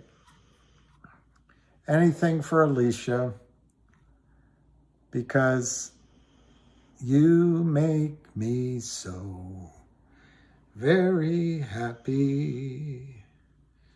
You make me so very happy. Was that not Three Dog Night, Blood, Sweat, and Tears? That I have you in my life. Uncertified their shares with all. Anything for Alicia. Uncertified their shares with all active shares shown on the spreadsheet to Secretary of State. They may have, but sure, I'll ask. Not exactly sure what I'm asking, but I'll ask. Well, Jennifer, that's what's going to happen. If it goes the way John just described, they're going to call you with a low number. And that's what the shorts did the last 2 days to get the low number, the last week, to get it from 12 down to 3. So you're not thinking about 12 anymore. You're thinking about 3, and you're thinking, I just want my money back. That's what they want you to think. And I'm not saying that's not a bad, everybody's got to do what they've got to do. And Ham doesn't know this story, so he doesn't know the value. But they could pay you $3 a share and pay somebody else $5,000 a share. It's kind of like a Dutch auction in reverse and in silence, you know.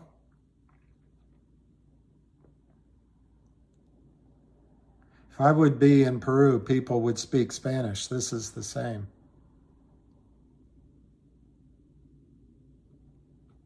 Yeah, George and John are amazing, both. Yes, he did confirm there's no seats left. But I also want to ask about the 500,000 shares. Scheme to defraud, yeah. Steve, it's all awful.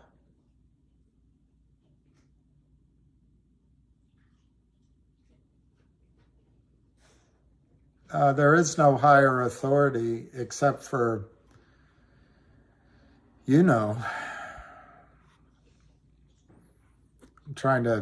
I'm sorry, I wanted to listen to him because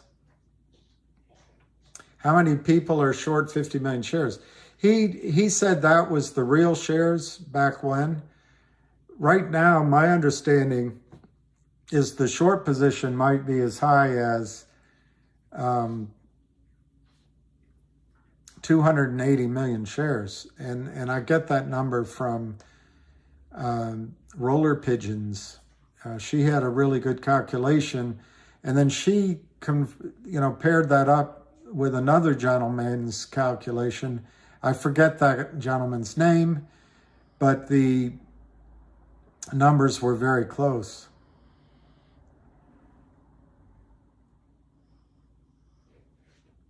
What?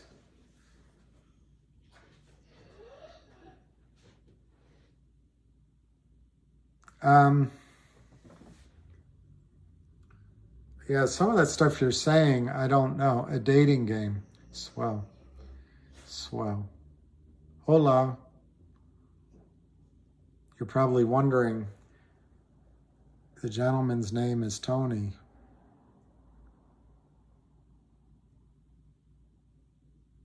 It's Tony. Yeah, you're right. Tony. Was it Tony? Tony. Yeah, you're right. That rings a bell.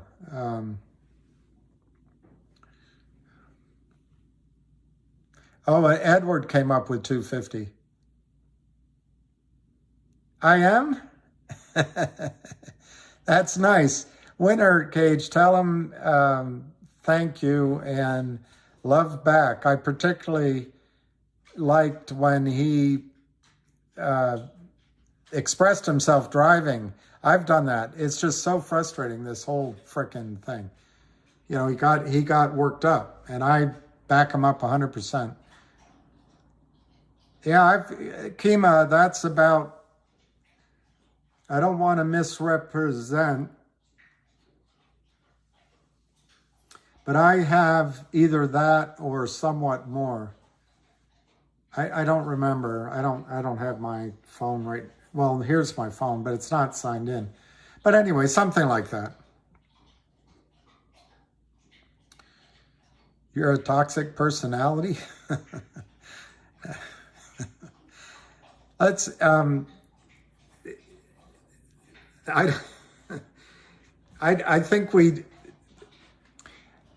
think I got new information tonight. I wish that John had been, that Ham had been willing to ask John what he thought the private shares were worth. So I'll have to do that somehow separately. But you heard that John was raising money. They were drilling on the Oro Grande.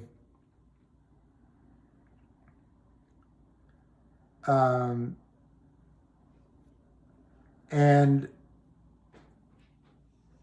then that COVID price of oil fell through the bottom of the basement.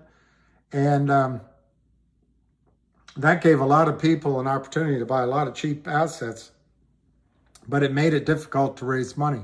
My point being, from that little bit of information, that Oro Grande project was worth enough that people, and the studies were there, people were willing to put up money. When COVID came, that's off the table. But we're back in a environment where oil is $75, $80 a barrel, and it's been there for a while. So I think the Oro Grande project is worth something. So that's good, based on what I heard today. What I'm a little confused of, if AST is all full, they're either going to have to get people that are in AST to leave the plane, so to speak. In other words, they're already seated on the plane. There's people waiting that don't want to give up their tickets in the terminal. So they're going to have to go onto the plane and make an announcement. Is anyone willing to leave the plane for $5,000 a share or whatever the number is? So you guys can do what you want when you get a phone call. My guess is you should answer your phones over the next few days. And if they offer you $6, $3 and you want to take it. But I really think this might be worth, I'll shut up right after I say this one thing and I'll read. they're trying to manage the total cost they pay. And they think in a free market, the thing could go to the moon. They'd rather pay, 5,000 people $3, 3,000 people $10, 2,000 people $50, and 1,000 people $500, than have the whole thing go up. So by waiting for higher prices, you might get it, but the other problem is as soon as they've checked off everything they need, the price goes to zero. Just risk reward, Greg. And I think a lot of people will take the low price because this is so stressful. Just give me my money back. And they count on that. They count on that.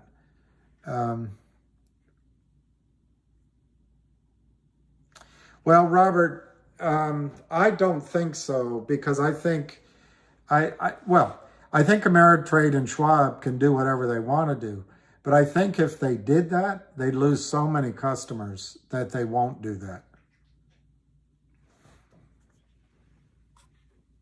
Bye, Max. Thank you.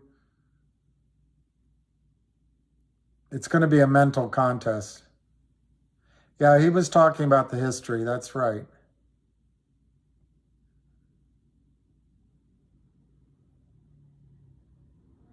If they don't call us, Tom.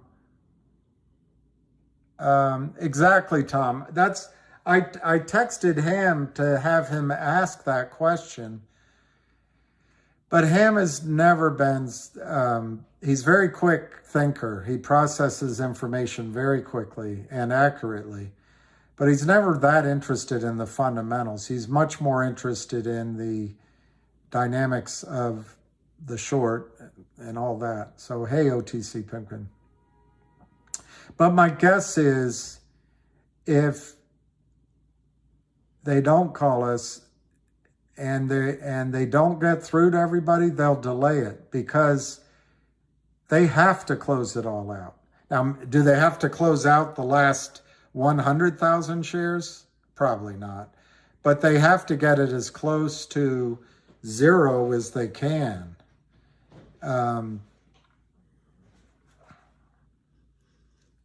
Yeah, they have to get to 165.5 million. Now you'll never, hey, Alan,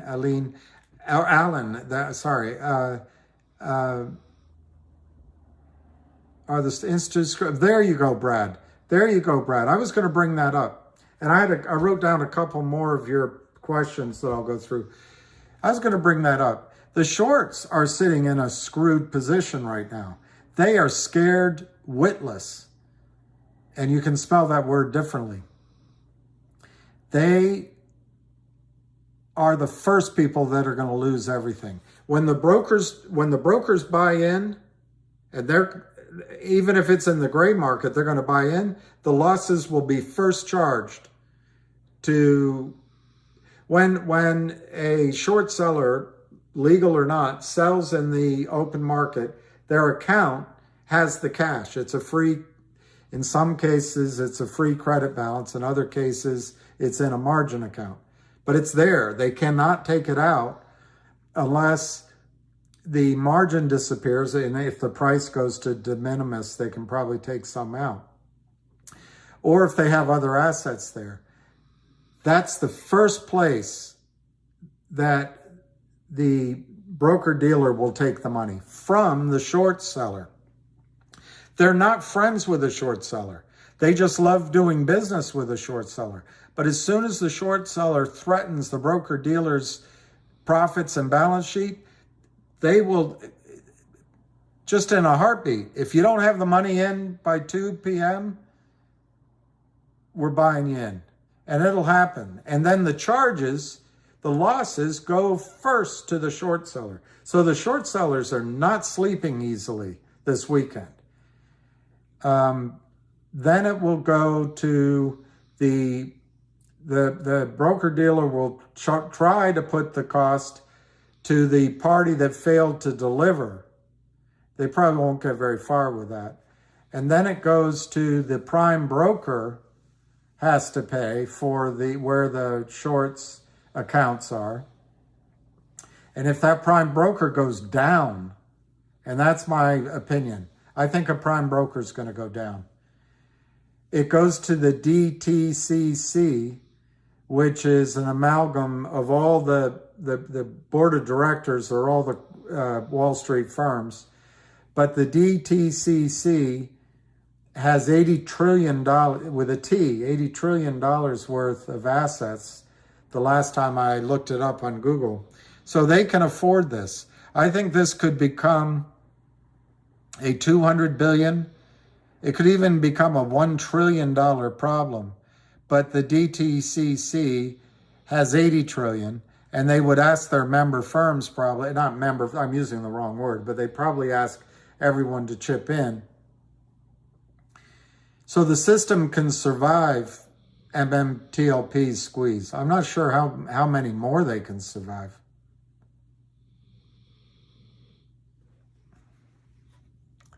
There is so much volume, like covering shorts doesn't affect the play.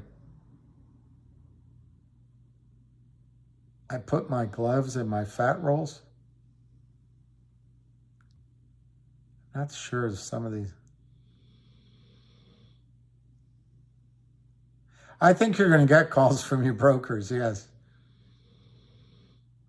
Because, I'm not a lawyer, so I don't know if they have to get it down to exactly 165,500,000.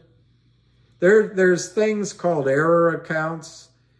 I saw on the internet there's something called a wholesale account, something.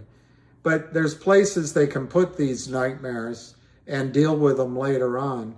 And my guess is they don't have to get it down to exactly 165.5. But I don't know where their comfort zone is. I bet it's pretty close to 165.5 though. 2,500. I love it, Liquid Hammer. I might raise my prices to that. Why take the low? Well, okay, why take the low ball? They're going to say to you, there's no room to get into next bridge. That's why I wanted Ham to ask. I'll try to get a hold of John. But that's the reason to take it, is you might not get into it. But, I don't think John and Greg McCabe are going to allow that to happen to anybody. So I'm with you. Why take the low offer? I wouldn't take the low offer. I would stay strong. If we all have high numbers, they got to come meet us.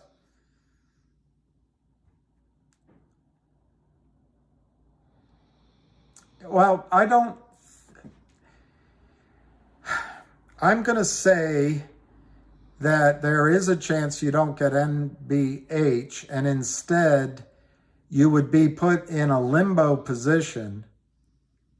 But if you would be in probably with just a few, because by that time they'll have bought out everyone else. You would be in with just a few, and I think you'd end up getting compensation that is extremely close to the value of NBH shares in the private market. And how would they value them? Not on the $3. They would value them on the capital raise that might be coming, or the whatever transaction is pending for sale, or the JV. So there will be lawyers in there fighting for it. You won't be all by yourself. And so I think you might have to wait. But if they have 165.5 legit, and let's say an extra million, I think they'll get that close, that don't have a seat on the plane, they're going to wait to see what valuation is given to these shares before they give you what'll probably just be money, maybe shares of Exxon or whatever, but the DTCC will back that up. So I have a feeling you'll be okay either way. I don't know about 300. You have to make that decision. But if you believe, as I do, that there's 3 people trying to get into one seat, I think the price is going to get really expensive.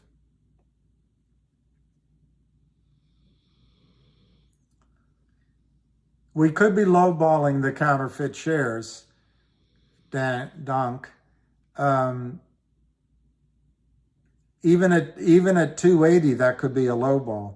But you don't need more than 1-to-1, a 2-to-1, 3-to-1 to make the squeeze go to the sky. There you go, multifacial. I'm 10s and 5s. I'm gonna probably go for the gusto. Shirley calling. No, TD Ameritrade will not open trading unless FINRA opens trading, and I bet they don't do it instantaneously, but eventually they will if FINRA approves trading. As I said on a couple of my videos, I think there's going to be brokerage firms pressing FINRA, please let it trade, because we want to get out of this position. But they're going to try to scare you. Oh, you'll never get the next bridge. This is the best offer you're going to get. If you don't want to take it, I'm going to call someone else. And you're going to hang up and go, oh, shit, I should have taken it. But it's like I said on my video, it's time to James Dean them. I would just hold out for the number you want, a high number.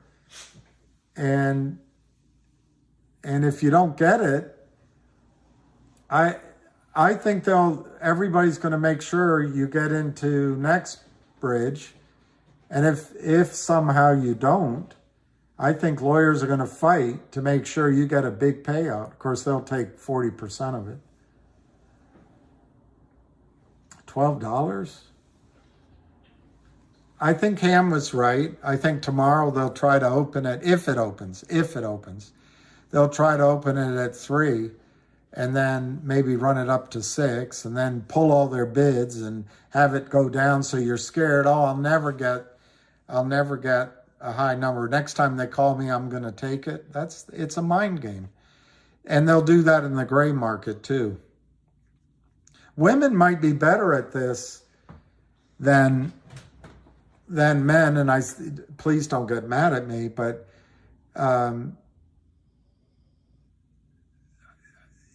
in many cases, women have experienced how, like Mick Jagger says, every man has the same come on. I'm going to take you 1,000,000 miles from here. I'm going to take you to the top, baby. Anyway, I think those negotiations, maybe women might have a sense of when to take it, that they haven't made their best offer yet. For me, I'm just going to hold out for a big offer. Otherwise, I'll let it ride and see what happens. I am a woman. I will get my money. Thank you, Yadi. They can kiss it holding. That's great. 319 million shorts from June. 87. All right, Charles, I'm writing that down. 319 Torch. 87 million reported.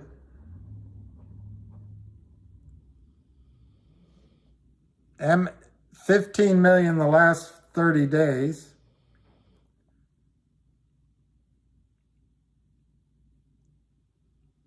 Well, in that case, the numbers are huge. You're over 400 million naked short. Or more, how I read what you said.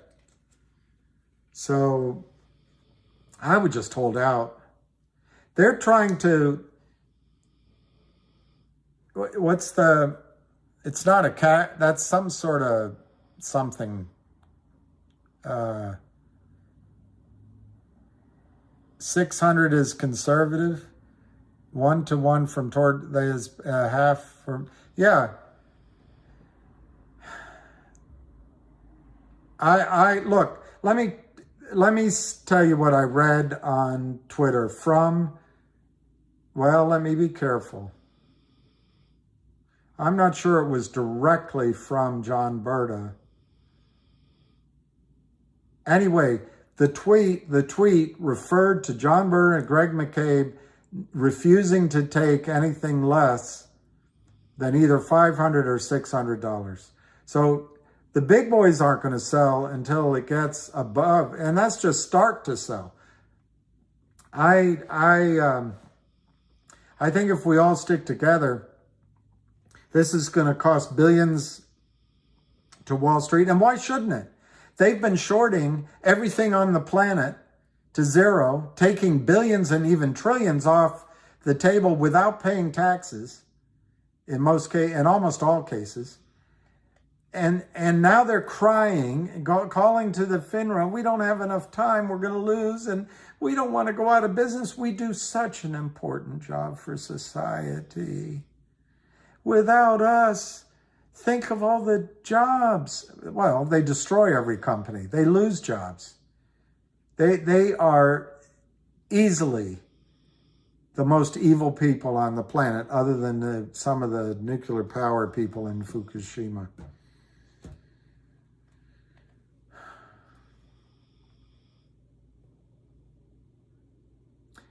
No, Joe, I could be wrong, but I believe that their shares are not all at ACT. Much of their shares are, but I don't think they're all there because they're willing to sell. On the other hand, just because they're at ACT, now that it's the gray market, now that it's phone call, we're willing to offer. I bet they give McCabe a massive offer because they get, what do they get? 16 or 18% of the shares right there. Anyway, it doesn't matter if they can still buy them out of ACT. DBMM. Yep. AST, sorry. I don't know why I guess I'm thinking of that, that I have a friend that works at ACT, or did, and then that Client Software Act. I don't know, I'm sorry. It's too many. Well, exactly. Fukushima could have been entombed. Well, not really, David. It'd take more than entombing. That is a disaster beyond anything. But you're exactly right. Under Obama, he could have spent trillions and just gone over and taken care of it. Trump could have taken care of it. No question. There's no question. I don't pick on either one all by themselves. Yeah, GTII, I heard that too. I'm getting, what's this? I'm getting MMTLP trade unwound, lawyer en route. Well, I actually think you can do that. And the brokerage firms would probably love it. If they could buy your stock back for what you paid for it, they'd love it. They absolutely love it. So I think that's a good path. If you just want your money back, just call them up, threaten a lawsuit, and you'll get your money back, I think, for what you paid it. They would love it. If they could buy back everything everyone purchased at $12 or less, they would count their lucky stars.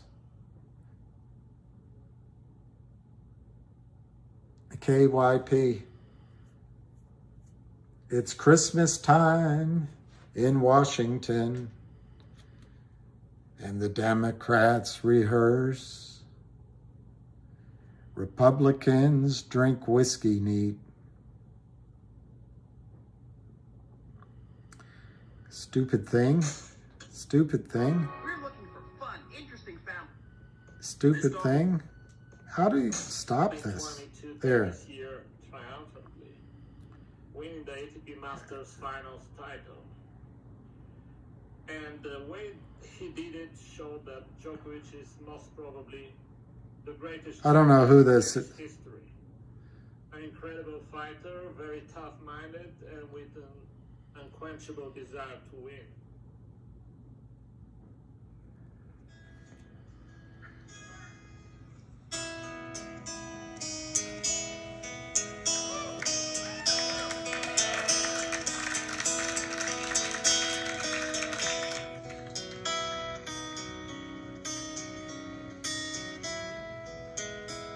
This song is 4 years old.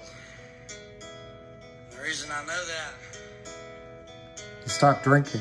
is I wrote it on election night last time around. Oh. And as freaked out as everybody is about this one, I was pretty freaked out last time. And it wasn't about who won or who lost. It was about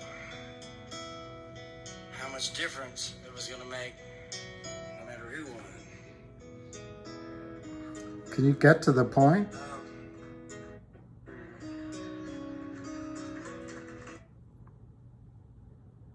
It's taking forever. And now the computer's taking forever.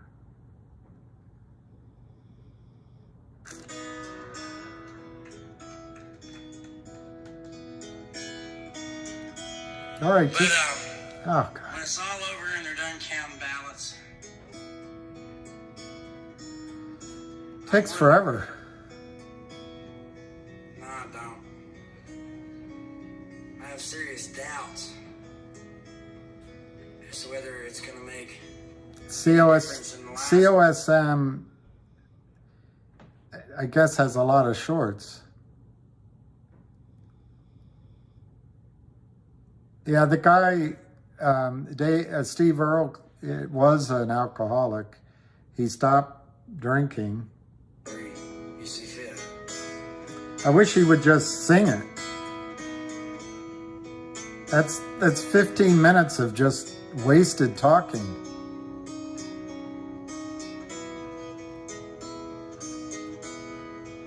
All right, here it goes. It's Christmas time in Washington. Democrats rehearsed. I'm getting into gear for 4 more years. Things not getting worse. Republicans drink whiskey neat, and I thank your lucky stars. They said he cannot seek another term. There were no more FTRs. And I sat home in Tennessee, staring at the screen. And uneasy beating in my chest, wondering what it means. It's Christmas So time. come back, Woody Guthrie. Come back to us now. Take us paradise. Rise again somehow. Anyway, it's Christmas time in Washington. Keep the faith. COSM, GTII, CRTD. Of those, I think right now CRTD has the best technical picture. Doesn't mean anything. Over just like that, fundamental news can change the chart. I think COSM has the most risk, again, just in the very short term. but it's clawing upward, so it could catch a bid, as they say. And then GTII, I think, is about to have some great news. And I also think that it can have a snapback, but it might take several days or even a week or two before that happens, or longer. Any idea how high MMAT would go up? Well, I get confused what's going on with MMAT and its link to MMTLP. But one of the reasons that people said MMAT would squeeze is everyone was going to make so much money in MMTLP. So I guess I'll give you an if-then answer. If people make a lot of money on MMTLP, I think MMAT will go skyward. They may try to sell it down. Just generally, they want you scared. They want to get MMAT. They want to make it all look like it's worthless. It's not worthless. They're being bullies. You've ever been bullied before? They're being bullies. And I think for the first time, you heard John Berta say it. He said,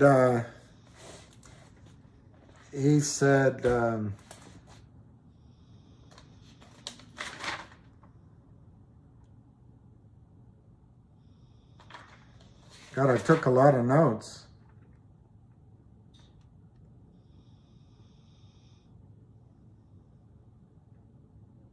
He said, this is what he said: I have a disdain in my heart for these people who destroy companies. That's what he said. So, and yeah, those darn options.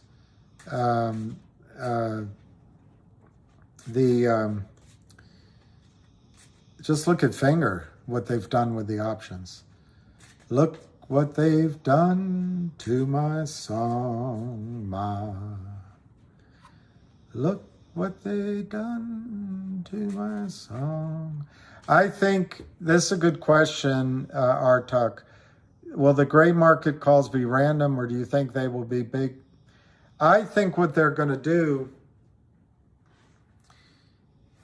at least at the big firms, they're going to put out a memo, an action memo to the brokers.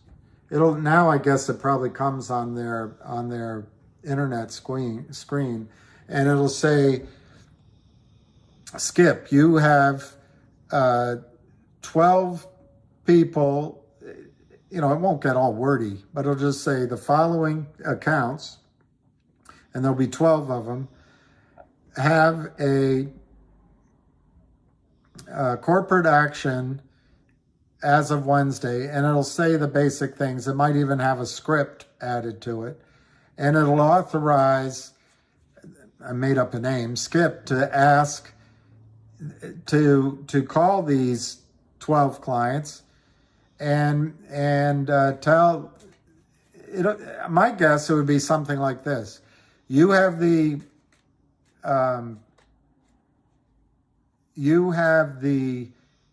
authorization to convince your clients to take up to $10 a share. But if you get them, the lower you get, the more commission you get. So if you get, and they'll give it a nice incentive for the guy or the girl. And I don't know, it's hard for me to create a hypothetical, but if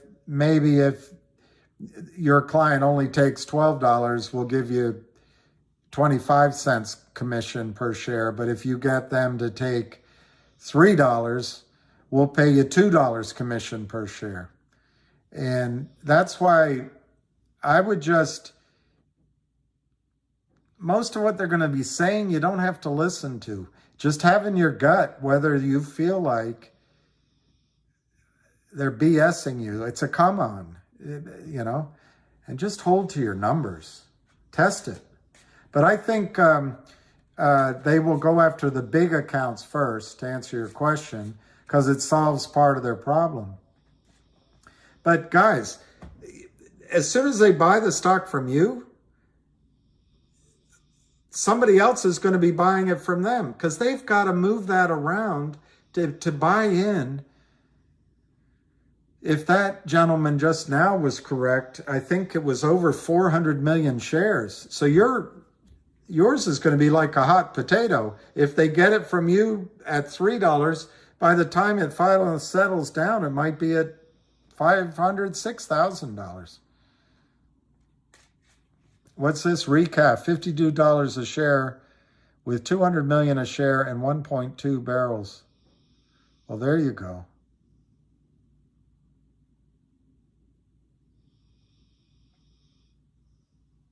I just think you should pick your number. How long do I think what?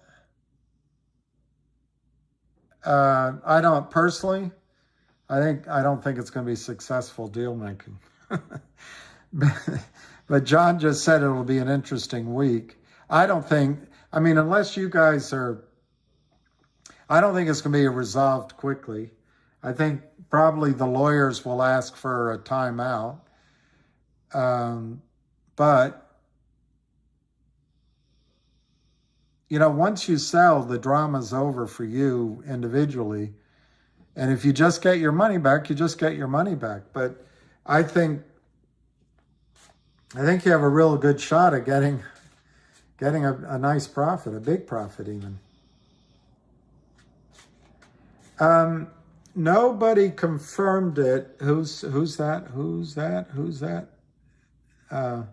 Nate, I think it said. Nobody confirmed that except that John said AST is full. John said AST is full. And so by definition, full is 165.5. What's the brackets? I think it's up to you. I think they could pay $10,000 for the last $10,000 a share. I bet to get Greg McCabe's shares, he'll sell some just to get liquid, but I bet he holds out for a massive number, 5,000, 10,000, 20,000 a share. And then you'll sign something that you can't tell anybody. And I've never been through this gray market thing. So I have had to call particularly when I remember when Exxon split, when Shell Transport split from Royal Dutch Shell, I guess it was called. I had to call all these clients and all that. Back then I don't think there was any, I don't know. There was something commission in it because I had a really good day that day. But I got the notice. I had to call everybody.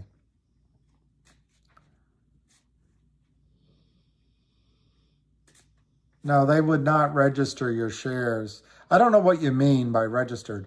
If you mean, would they have loaned them out? Sure, without telling you. But if you mean register them at AST, no, they wouldn't have done it. I got one share for 10K. That's great. I love that, Alan. I'm not going to sell cheap. And I tell you what, hold for gold. I like that, Justin. Anyone looking to hold for gold, be polite. For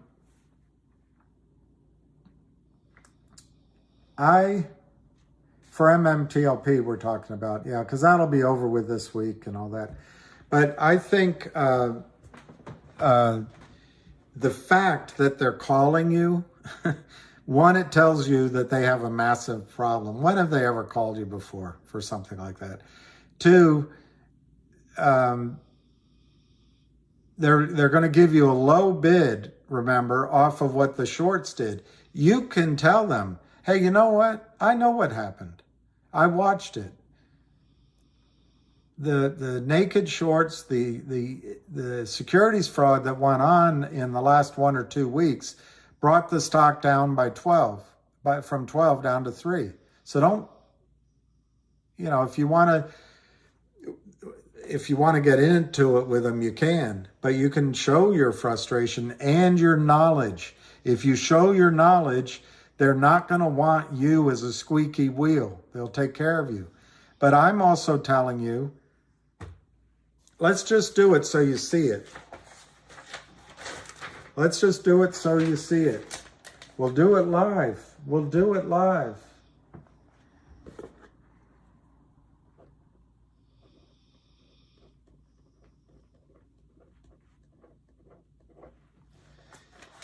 We're agreed that's how many real shares there are for NHN Nextbridge Holdings, NBH, right?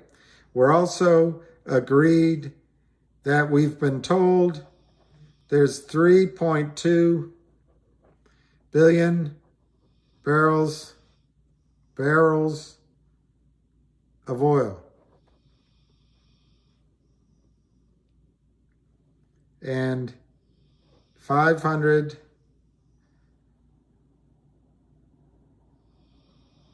I don't know if he said 500 BCF or maybe, I think he said he said 500 barrels of oil equivalent in natural gas. So I used 3.5 billion barrels. It's slightly less. Okay. So 3.5.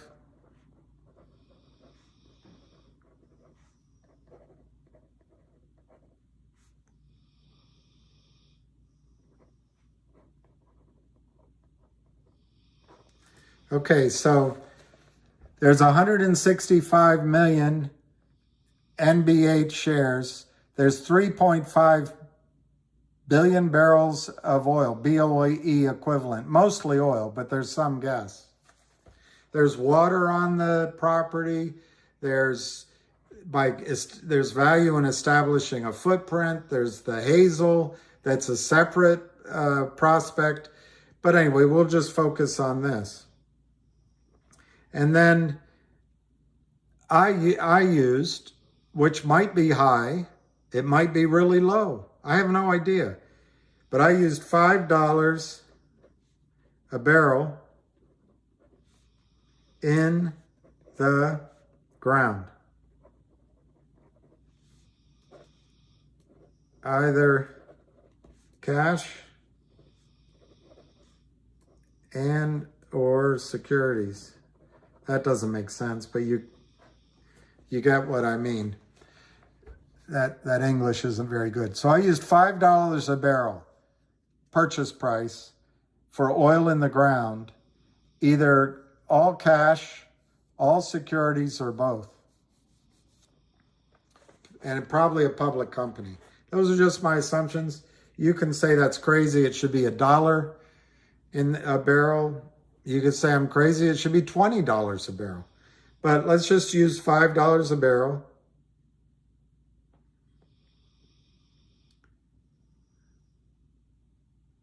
5 times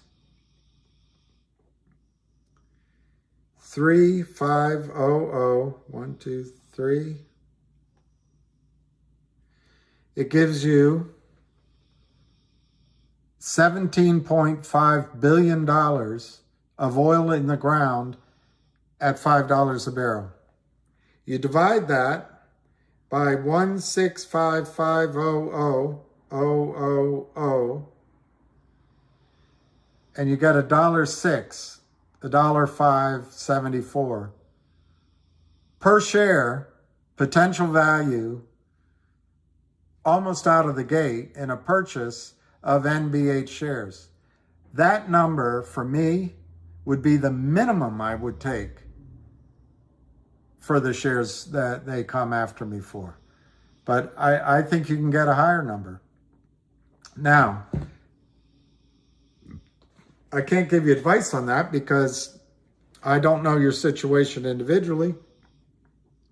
I also, the risk is what you're betting against is all of us. They have, if that gentleman there were just talking, they'd have to buy 400 million shares. Once they've bought 399 million, your shares might be worthless to them. At some point, they're going to say, okay, we'll take the rest to court. We just wanted to get most of it solved. So that's the problem. Add 3, carry the 1. Let's plan for the Vegas trip with Lou. All right, Philip. I think you're taking the Mickey. My number was 107, 106, I think. Yeah, take a third of it. Take 2/3 of it, or make it higher. Take it totally with a grain of salt. I would take it all with a grain of salt. None of us know. Berta spoke on the internet that there's value in the Oro Grande. But, you know, we don't have enough information.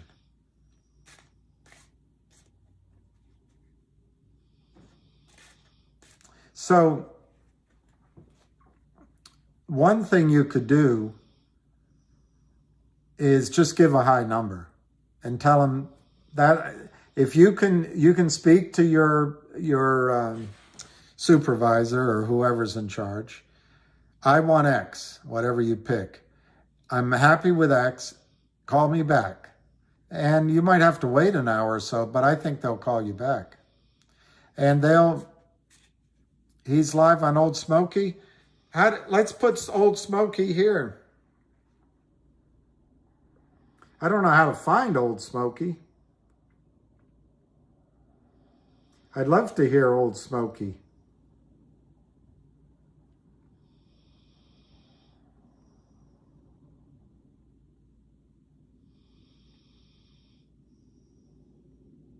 Is it Old Smoky?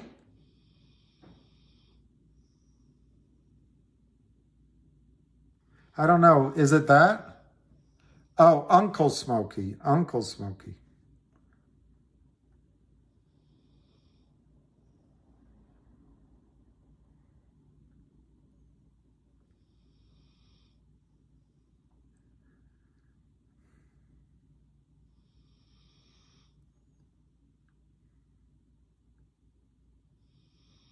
How do I get into, is it on Twitter that I get into his call?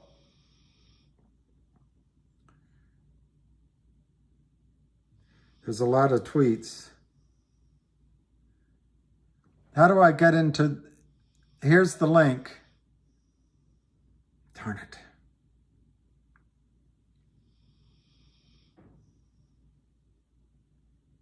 Let me go to the tweets he put out. Is it a tweet? Oh, he's on YouTube. He's on YouTube. Okay.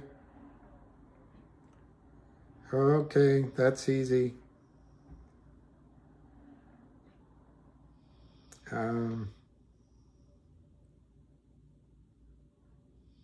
He's on YouTube. Uncle Smoky. Uncle Smoky.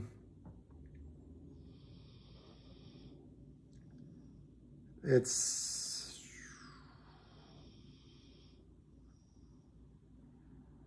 with big audiences get involved, and Congress gets involved, and senators get involved, and the press gets involved. It's not a good look for them, and it's not a good ending for them. The ending's bad either way, but it's going to get worse for them the longer this goes on. So I'd imagine that someone at the SEC and FINRA are probably communicating this weekend, trying to figure out how they're going to handle this mess, because it's their doing. They got themselves in this mess. They got to find a way out of this mess. Is this Smoky? We are sitting pretty. Is this right? Right now, even though is the this thing caught everybody by surprise, I think our position as shareholders in MMTLP and NextBridge has never been stronger.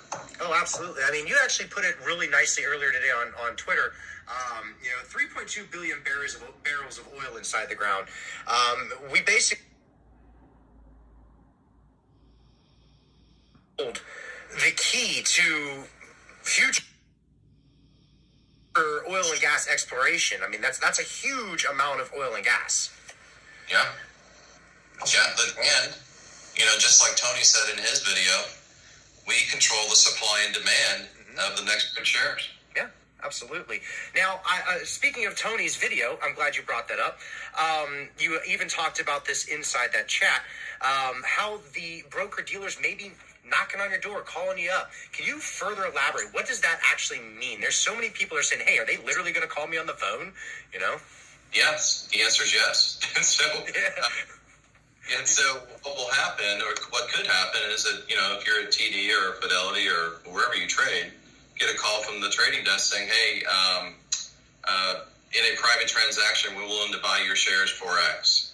And, you know, whatever X is, and you say yes or no. If it's no, expect a call back in 3 hours when all the yeses are gone, right? Because the problem is not going away. And the smaller the broker-dealer, the more they want to get rid of it because they can't afford it. They need to get rid of it now. They need to do something. So the big guys with the big problems, it's going to take longer. But I expect for example, if you're E-Trade, and I don't know anything about E-Trade or what position they have, but if your problem is 1 million shares, you're going to try to get rid of that really quickly. Absolutely. And I've got a pretty strong feeling that every single one of these broker dealers are far more over leveraged than what any single one of these people holding MMTLP are willing to give up. 100%. 100%. Yeah. Me is really AST. If AST is really full, like they say, we have so much leverage then it's unbelievable. Absolutely. Now it's basically in the hands of FINRA and the DTCC and AST at this point. Obviously, FINRA has the obligation to make sure that everything clears properly, which is the reason why that they halted it, clearly, even though it's BS, because, again, you gave them plenty of time to make sure that this should have traded properly. I put that inside that thread, stating by the 29th they should have had this out no later, would have given ample amounts of time. Anyway, I think one of the things that Ham said at the end of our call was very, very true, is in that DTC is the mothership. They're not going to let DTC take any hits. And so this is going to be pushed back down onto the brokers who are supposed to maintain their own books. And that's where it's the brokers and the brokers' clients that are going to be responsible for fixing this mess. Well, where I was going to go with that is is FINRA going to have an actual record of the broker-dealers screw up? So they can request it. It's auditable by FINRA to the broker-dealer. So, for example, if E-Trade is let's just say we issue the 165 million shares and Seed & Co. is 30 million and the other are just staying at ASC because people put their, the shares there. Well, Seed & Co. is going to call E-Trade and said, you're getting 1 million shares, and they're going to look around the room and say, well, we're supposed to have 11 million shares. That's what our book says. Well, that's on them. That's on E-Trade to fix that problem. DTC is going to say, sorry, you've got 1 million shares, that's it. Okay. Next question. And this is a thing that's been going around. I've seen, I kind of want to almost debunk it a little bit. I think it's a possibility, but it's not. So I've seen out there that people are thinking that maybe some of the hedge funds or the brokers are the ones who actually are the ones who filled up AST by trying to put their shares in so that way they're not the ones on the hook. My theory stands on that whole situation is, why would they do that? It would make them impossible for them to cover because they'd have to pull them out. But you can't put short shares in there because you've already sold it. Yeah, so but you're the street name shares. Right, but if you're a street name shareholder, then you're a long holder. The funds aren't long; they're short. Exactly. So in other words, that wouldn't be a situation. No, it's an impossibility. Thank you. What I've heard is that most of the shares that were deposited, and I had no way of verifying this, I'm just telling you what I heard, is that they came in from Europe. Because if you remember correctly, they can't trade it in Europe. Yes, and that's where I was going with that. Trading 212s and all of those, they may have been the street name ones that put in. Because they can't do anything anyway. Right. Excellent. We're getting a lot of good questions out there. Let me see here. So here's another good question. So AST registration. A lot of people were worried about this. In the wording in the S1, it was telling you to register prior to the date of record, correct? Is that important? To register what prior to the date of record? To the AST, your shares to the AST. Was that important? The way it's supposed to work is that if the system is balanced, all of your shares that are sitting in your brokerage account would just be transferred to AST, and you'd be a record holder, and you get an account statement from AST. The reason why that's not happening now is two things. One, why are they issuing liability CUSIPs, which allows them to keep stock in a brokerage account, because it has to have a CUSIP to do that. So DTC issued a liability CUSIP. And the only reason they would do that is because AST is not taking stock back, which that is 100% true. They are not. Many firms are saying that they can't send the stock back. So that's that answers that. Okay. I've got another question here. I know I do. It's in the back of my mind. Let's see here. Okay, so good question, Rob. What about this new CUSIP? So we've talked about that, and you know what? We don't need to do that. The 500 million shares. There we go. You put out a tweet earlier today talking about the 500 million shares of NextBridge. I thought I cleared that up, but apparently there's still a lot of confusion on that. Can you explain what you meant by the 500 million shares of NextBridge earlier today? Yeah, so when we issued the preferred, there was 200 million shares of Series A preferred authorized, and we issued 165 million. When we organized NextBridge Holdings, at that time it was Oilco, and you rightfully knew something was up. So when we organized Oilco and then changed the name to NextBridge, we also changed the authorized shares of common and preferred. And that was simply done to prepare that organization for a long-term livelihood.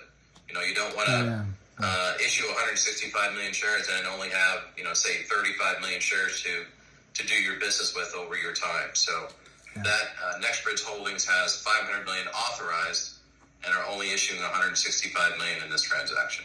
And also noted inside the S1 that they could utilize those shares at any time to be able to get funding, capital, to be able to continue their work there in the Oro Grande. That's correct. Excellent. All right, let me scroll through this real quick, see what other questions the chat has real quick. Okay, great question. Does MMAT need to get this off their books in order to get this sold, to be done with it? What's the importance? I mean, obviously they want to be done with it by the end of the year. They have to do the financials through the end of this year. Is that the primary thing, just to be done with the financials end of it? No, I think that has something to do with it, because if it's not spun out by end of the year, then you have these financials would go stale February 15th, not January 2nd, right? So the S1 and the 424B would remain effective until such that time. But the accounting rolling into next year is not good from an accounting perspective. And I think really, and George has said this all along, we want to set NextBridge free and be on its own, so we can be the high tech company and you guys can be the oil and gas. Excellent. And so it's really nothing more than that. I mean, we had the SEC approved this in July, we would have been spun out a long time ago. Well, maybe we would have. Who knows? Because this issue would have come up again way back then too. There's another question that's popped up. There was an additional 2 wells. Can you talk about that at all? I haven't been following that at all. No, I'm not involved in it, and I haven't been following it. That's a question for NextBridge when this spins out. They have all of that, and they're quite capable. Oh, absolutely, absolutely. And it seems to me like they're doing a pretty good job up there. They're advancing and advancing and advancing. Every time we see something, their progression is great. So I'm pretty excited about that. Yeah, it's going to be, you're going to like it. I mean, hopefully you have a choice, but but you're going to like it. Now, can you speak a little bit about that? Can you help ease some of these investors' minds that what happens if they are, I don't want to say the word trapped into NextBridge because I don't feel it's a trap. I definitely think there's a lot of value in the asset. But can you ease their mind, explain to them what they're getting into with NextBridge Holdings? Well, so with NextBridge Holdings, you're getting a seasoned management team that has drilled some of the longest horizontal wells in the country when they were working with Eclipse Resources in the Marcellus, and they independently verified our science that we did in the Oro Grande, along, obviously with the involvement of Mike and Dan Zabrowski and Mike Mullen at Specialty Petrophysics, who did the assessment of the oil in place and the recoverable barrels in gas. So they did a nice job last year. They drilled the wells last year and had an interesting new additional pay zone that they discovered that they'll talk about here in the next, as soon as they're spun out, they'll be able to talk about that. But from that standpoint, having 3.2 billion recoverable and 6 TCF of gas or somewhere in that range. Wow. Particularly, it's interesting, when we first got involved in Oro Grande, we were seeing a lot of gas, and we just kept pushing and pushing and pushing for oil because gas was at $2. But now the gas is $6 or $6.50. We'd love to have the gas because it makes a ton of sense, and it's much easier to produce. How do you take it away? Anyway, so things have changed. We've gotten lucky. No doubt that we've gotten lucky on the oil and gas recovery aspect. I think the current administration has helped us as well, because they've kind of demonized the oil and gas industry, which has led to some interesting supply and demand dynamics. But I'm very comfortable in the position we're sitting right now because we know several facts. We know what Oro Grande is all about. That's a great fallback.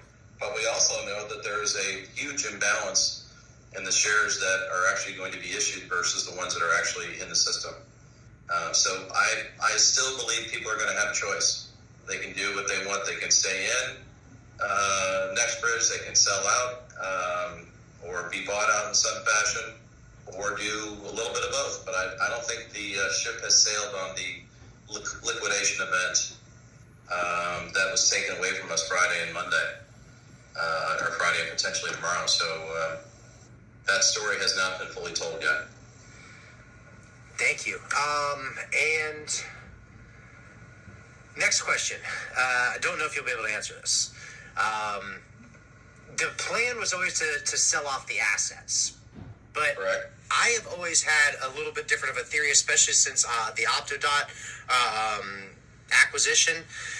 But I'm wondering, is that still the plan, is to sell the assets, or with the increased pay zone, are they really thinking about, I just lost my page. Holy cow. I hope my live's still going. Oh, no. I can hear you. Okay, good. It's still going. Phew. Are they still planning on going with the acquisition end of it, like selling the assets, or are they planning on just keep going with the oil exploration and potentially do their own thing? Well, I think that the plan always has to be continue to do your own thing until such time as somebody makes an offer you can't refuse. Just like anything else in this, that is in our space, everything is always for sale, and you have to be ready to sell at any time. So you maintain your data room, you entertain people that want to see your data and confidentiality, and you determine, if they decide to make an offer, is that the right offer, or you continue on in the journey and continue to increase the value of the play. So I would think, my personal opinion is that they'll continue to drill out there until somebody takes it away from them. Excellent. So for now, they're going to drill, but there's still always the sale of the asset is always possible. Now, if they continue to drill, say this thing does produce tons of oil, and we're able to start selling this oil, and NextBridge becomes this high-power oil company, which, who knows, right? Dividends. Is that a possibility in the future? I mean, it was spoken in the 424B that it could not. We don't know. A lot of back and forth talk. See, that would be up to the board and management to decide what's the best use of funds. But I don't imagine that they would be any different than some of the other bigger players in the Permian Basin, where they're going to have cash flow management aspects that they need to watch out for. Obviously, they want to continue to increase production on an annual basis, but paying back to shareholders is always in the mix. I would think it would have to be. Excellent. Now, I've got another question here going all the way back to talking about the ending the halt. If Meta could halt this, I mean, that's a possibility. It was written inside the S1 that they could still halt this. If they did halt it, what would that entail? Like, would that give us an extra couple days? They can come out tomorrow and say whatever they want. They could say we're going to halt it, or we're going to halt the transaction is what they're halting for 3 days, 5 days, 2 weeks. They could do anything, and then they just have to file a new prospectus, which takes 20 minutes. That's not a big deal. What you don't know in that situation is how FINRA is going to react to it. And I'd imagine that they would at least consult or let FINRA know that they're doing that, so that it's not. Well, that's just that. But I would think they would coordinate that with FINRA. But again, I don't know what they're going to do. Well, I would think if FINRA tries to pull any more funny business, that would just be insane at this point. Yeah, I just can't see a situation. Oops, where'd you go? Can you hear me still? Yes, yeah. I just can't see a situation where this, because of all the social media and tagging SEC and FINRA and all of the people that we've tagged, this is on their radar. I would be just, flabbergasted if they weren't having conversations about this weekend and how to solve the problem. Excellent. Now, I keep seeing this one too. Deleting shares. Listen, guys. All right. So here's what I'm going to ask. All right. Deletion of shares. This is not something that's possible at this point, correct? No. Cannot delete them. No. How would you go about doing that? Exactly. So it's just it's speculation out there. People seem to think that FINRA is just going to delete these shares. They're not going to exist. They're going to get away with it. It's not something they could do. Number one, we've caught this. We caught it with plenty of time. The broker dealers aren't going to get away with this. There is a reconciliation process that is going to happen. 100%. Excellent. Okay. Let's see here. Please ask John, what would you like to see happen next with MMTLP? What would be your ideal time frame, your timeline? It's interesting. If they're going to trade it, if let's just say FINRA is going to change their mind and let it trade, I think they should, put two days back on the scoreboard and let it happen. And it's buy to covers only and no shorting, and see where the chips fall. That's what I would love to see happen. Now, if FINRA has no action, I would love to see MMAT delay it a week or a few days or 2 weeks even. And the reason being is that time gives you the ability to investigate. And shoot, how much have we learned this weekend just from, the entire team, looking at different things in different angles and trying to discover things. That was all done in 2 days and non-business days, right? Yeah. So, if we had 2 weeks to not only turn up the pressure from a, public standpoint, but also do more investigation as to what's going on and how this happened and who's responsible, I would think that would help us. Regardless of, 2 weeks' time, we still do the spin out and everything is hunky-dory and this thing never trades again. At least it gives us time to discover without somebody, pulling a bleach bit and, erasing shit they shouldn't be erasing, right? Exactly.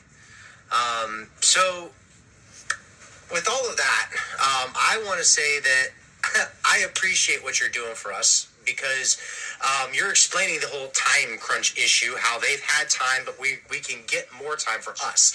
So a lot of people are worried that if they do delay it, will that give FINRA more time? Well, not necessarily, because the chips have already fell. Everything's has fallen the way it's going to fall. Now we need the time. Metamaterials needs the time to be able to investigate further. That's what they need. This kind of all got bombarded on them all at once. There was no communication coming out of FINRA. Delays.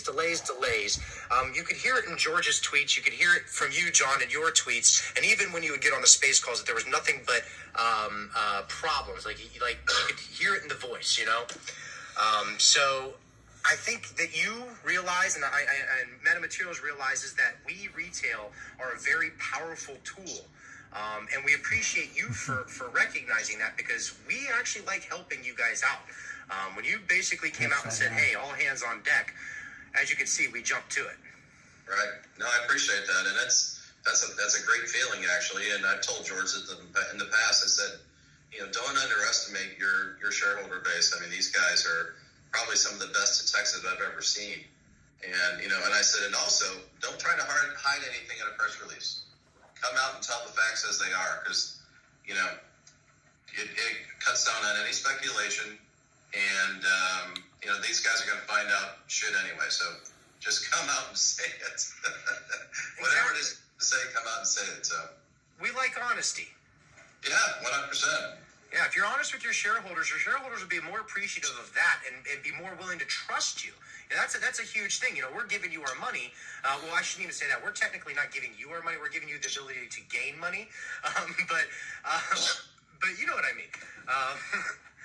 But we need to be able to trust the company. When you come out and you're truthful and you tell the shareholders what needs to be said, like to the point, there's nothing more we want than that. No, and I think I've been inundated with kind words from you and obviously a lot of people in this family, and I really appreciate it. And it's gotten to the point where I actually just got a tweet a little while ago that I have an impersonator. So that's interesting. You have an impersonator? Yeah. So I just reported him, but he copied all my stuff and changed one letter in my name. So. Oh, on Twitter? Yeah. Oh, that's fun. I've gotten a few of those. I've gotten some people like, hey, this guy, he's copying your stuff. That's interesting. Let's see here. What's John? Hang on. I'm trying to read some chat stuff here to see if I can ask you any more questions before you have to fly out of here. I'm sure you're busy. Please ask, can NextBridge Holding dilute shares? Well, the answer to your question is NextBridge Holdings can issue shares to raise capital anytime. That's what's called raising equity. Mm-hmm. So to answer your question, if that's what you mean by dilution, absolutely that can be done. That's dilution for the sake of dilution is not good. Dilution to improve the company and improve your shareholder value is good. Exactly, and I stress that like a lot. I always tell people that, hey, the company will always have that. For instance, with the $250 million shelf offering Meta has, that's there. That's in place because they need it there. It's common. It happens. Dilution for dilution purposes is terrible, but it is there. The market is there. It's designed to allow companies to be able to create capital to be able to better what they're doing. It actually helps build the company up. Absolutely, 100%. Let me see here. Does changing the word cancel to deleted on the S1, it didn't change on the S1, mean they can not be held to reconcile? No, that's not what that means at all. They have to reconcile. So I want to clarify that real quick for this guy. So my opinion is that was a purposefully done thing by FINRA. They know better. They know it had to say deleted, not canceled, and that was the trigger for the DTC to kick it back. That was just buying more time.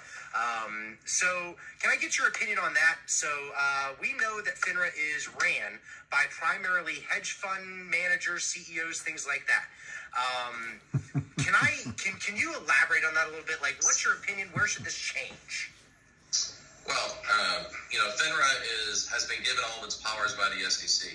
However, all of its funding is from broker-dealers and registered representatives. And that's how they get their funding.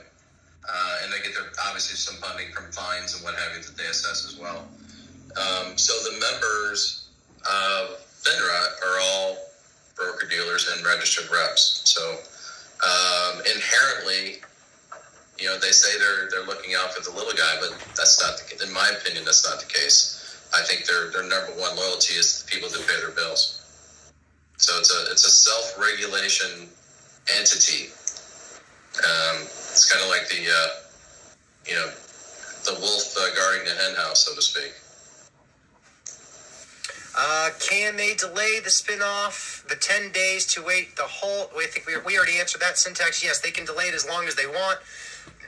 Ultimately, so I think the concern there is the halt. So basically, halts on the OTC can last either when the OTC or the FINRA decides to cancel the halt, or 10 trading days. So I see where you were going with that. Yes, metamaterials can definitely delay the spin-off for the 10 days to allow for the halt to release. But I think that the halts got released earlier than that. Well, I think also that the other side of that coin too is that if FINRA doesn't want this to trade again, they can halt it again. So that 10 days doesn't mean they can never do it again. But the 10 days gives, again, it gives clarity to the market. It gives everybody a chance to breathe and try to figure a way out of this thing. Who knows what can happen in that 10 days. Does the reconciliation have to happen before the distribution date, or can the Sorry, say that again. Does the distribution or the reconciliation have to happen before the distribution date? Yes. My personal opinion is it probably will not. Because the broker-dealers aren't going to be forthcoming with what they have, the problems they have. So I would think if we do the distribution on the 14th, then we'd issue 165 million shares. And what's interesting about that is if all 165 million shares were at ASC already, their distribution would be over, right? Mm-hmm. That would be the easiest distribution ever. But that doesn't mean that the imbalance or the reconciliation has happened. All right. We've already done all of these questions. I'm not going to ask them again. All right, I think I've handled all the good ones here. Please ask about TD Ameritrade. I don't know if John can answer that question. That's a broker issue, but I guess TD Ameritrade says they're not going to allow for any trading no matter what, even if they were to open up trading through FINRA. I think that's illegal, though. I think there's a rule stating that they have to allow it, don't they? I'm sorry, can you repeat that? All right, so TD Ameritrade is saying, and Schwab is saying that they will not allow for trading if the halt is lifted. I don't know if you could even speak on that. I think it's a broker thing, but is there anything stopping them from being able to do that, or can they just freely not allow for that to trade? Well, I think that's up to the broker dealers, but I think they'd be hard pressed not to do something if FINRA allowed this to trade again. I think that there's so many people that trade there that they could probably make it, so annoying that they would probably open it back up again. All right, final question. I hate these doomsday questions, but they want to know what the worst case scenario would be. I really don't know. The best thing about this is the worst case scenario is we're in Nextbridge. Exactly. And then we're fighting with attorneys to see how bad the damage is on how many shares they owe us, right? Yeah. That could take, if we're spun out into Nextbridge, that could be a matter of days or it could be a matter of months. But the more pressure we apply on them shortens that timeline. If we did nothing, if we sat here and did nothing and let attorneys do all the work, it would take a lot longer because their incentive is to bill, right? And so, but our incentive is to get this done as quickly as possible for the betterment of all the shareholders. So I think the course of action we're on is the right one. I think, continue to make progress, continue to let people know that this is happening, and kind of see where each day goes. And tomorrow we may be looking at a whole new set of things we got to deal with. But the good news is I'm not going anywhere. You're not going anywhere. We're fighters, and I think this whole group is a bunch of fighters, and that's a great position to be in. Absolutely. Sometimes your best position is held with the people around you. So, whew. All right, John. Well, I think I'm going to end my chat with you because it's been a while, and I'm sure you want to go spend time with your family. You've had a very busy weekend. From all of the shareholders, everybody inside this chat, all 2,400 of them, thank you for coming on here and talking to us. Wow, he's bragging. He had 2,400. A lot more. Anyway, do I think it could hit over 1,000? Yeah, but it's. I think what they're doing, and it makes sense from there. Look, you've got about 5 different players. You got FINRA, let's ignore the SEC. You got FINRA, you got the broker-dealers, you've got the prime brokers, which are often the same, but the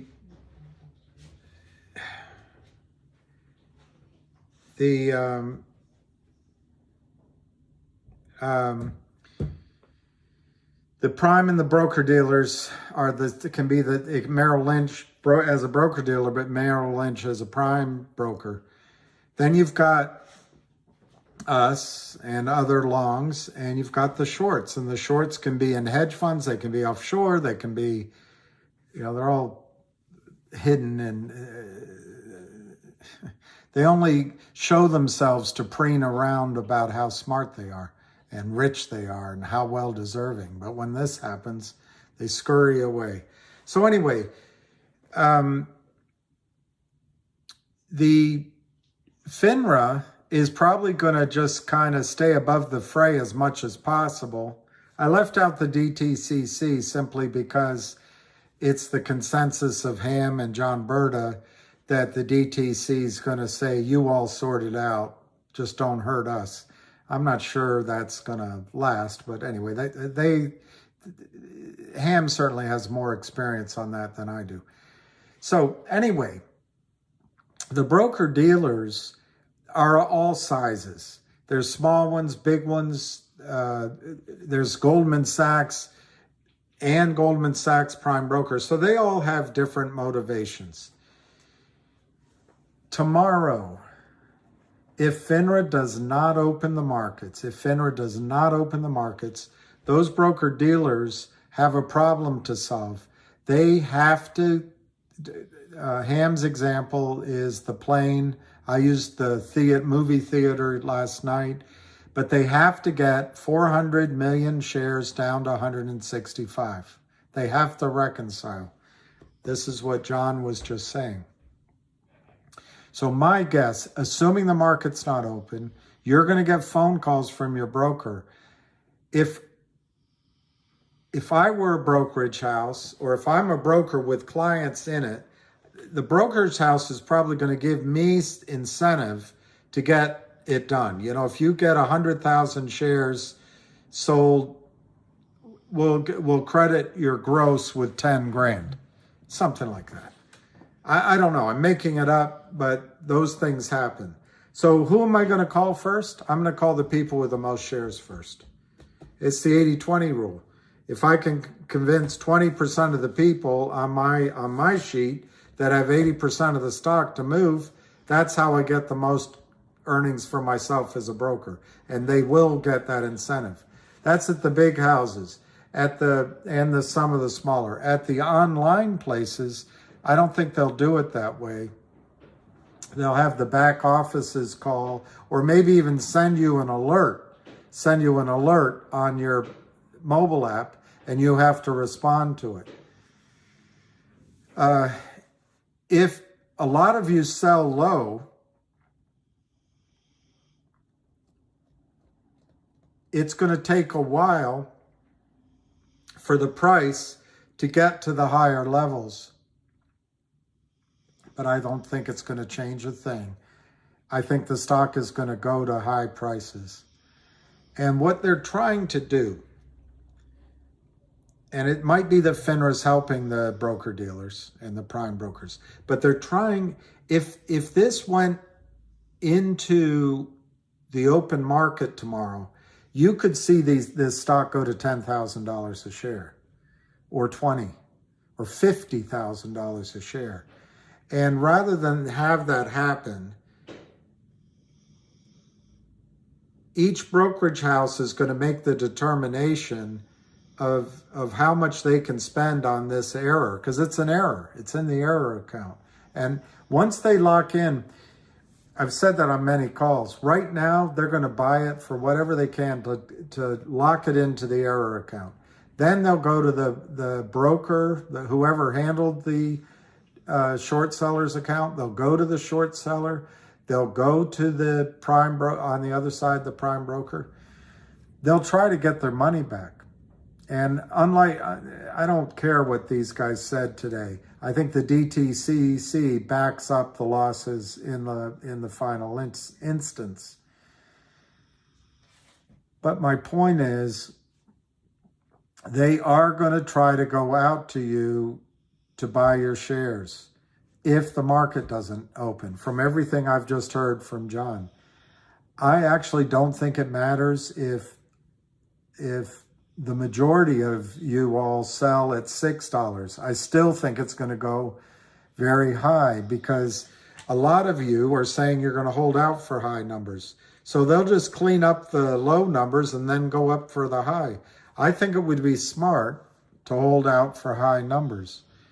And in fact, as I said, you're going to play chicken with this. You're going to play James Dean with it a little bit.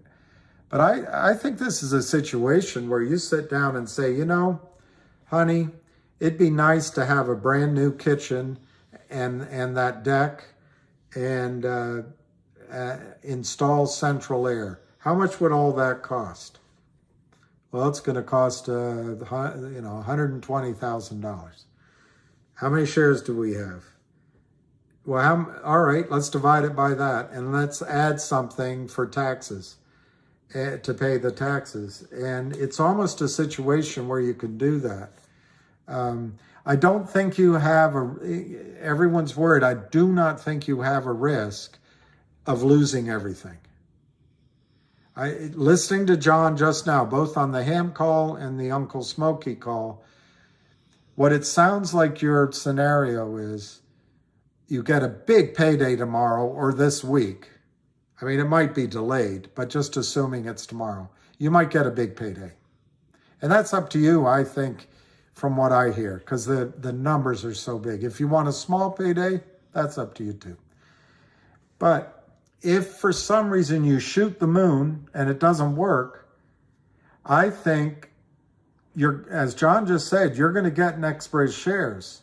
But if more shares show up than exist, as John just said, the lawyers are going to sort it.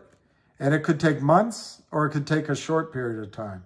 And I think the compensation package that you'll get, minus the legal fees, will be quite attractive regardless. So you're not going to, how do I say this another way? If your inclination is to just get out, I want my money back, I just want it, fine. But I also think if you fail to shoot the moon, that's what you're going to get anyway. I don't think this is going to end up as a zero for you. Now, the shorts wanted you to think that. They're putting crap out there on Twitter that the Oro Grande is not worth anything. You just heard John say what it was. He said it was 7 TCF of natural gas. 7 TCF. It's huge. So, anyway, I think tonight you should get a good sleep. Get up in the morning. Ask yourself, here's what you should do before you go to bed. Take a piece of paper, write on it, how much should I ask for per share? Or write on it, how much money should I seek? Something like that. Just put it under your pillow, and when you wake up, or put it next to your bed, when you wake up, you'll have that idea in your head. So, personally, I would go for it, and I would hold out. I would hold out for your number.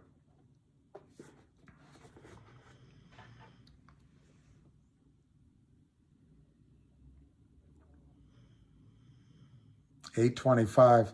That might have been the last time, Susan, that it traded. I think I'm quite optimistic. I'm quite optimistic after listening to John.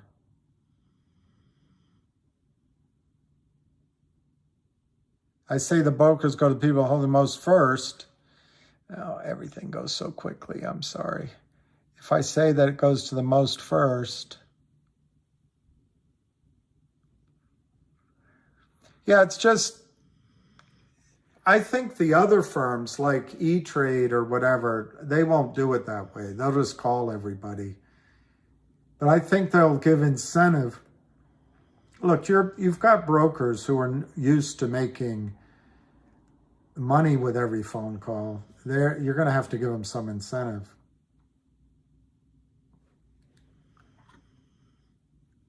That's a good idea. More of, I'll write that down with the Lord, show me a vision. Yeah, there you go. Or just what's comfortable for you. Not so much what's the highest it's going to be, but what number are you willing to make a bet on that if it doesn't work, you'll go into next bridge, you know? I think tomorrow or the next day, whenever they call you, if you put in a high number, I'm so sorry to yawn. If you put in a high number, they might not give it to you right away, but I think after a couple of hours, they're going to call you back and they're going to say, okay. No. Oh, would they still negotiate after the distribution? Yes, by definition.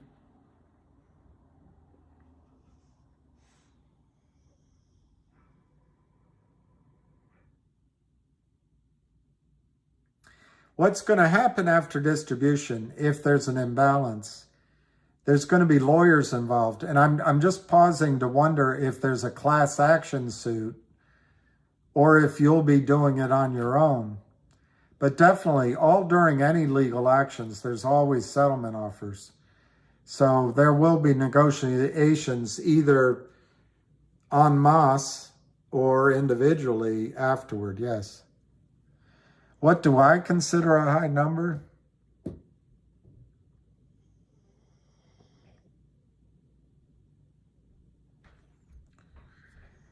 I'm gonna cop out a little bit, and I'm gonna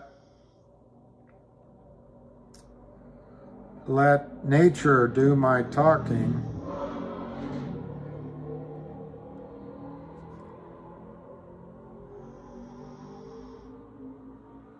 That's the Fibonacci sequence.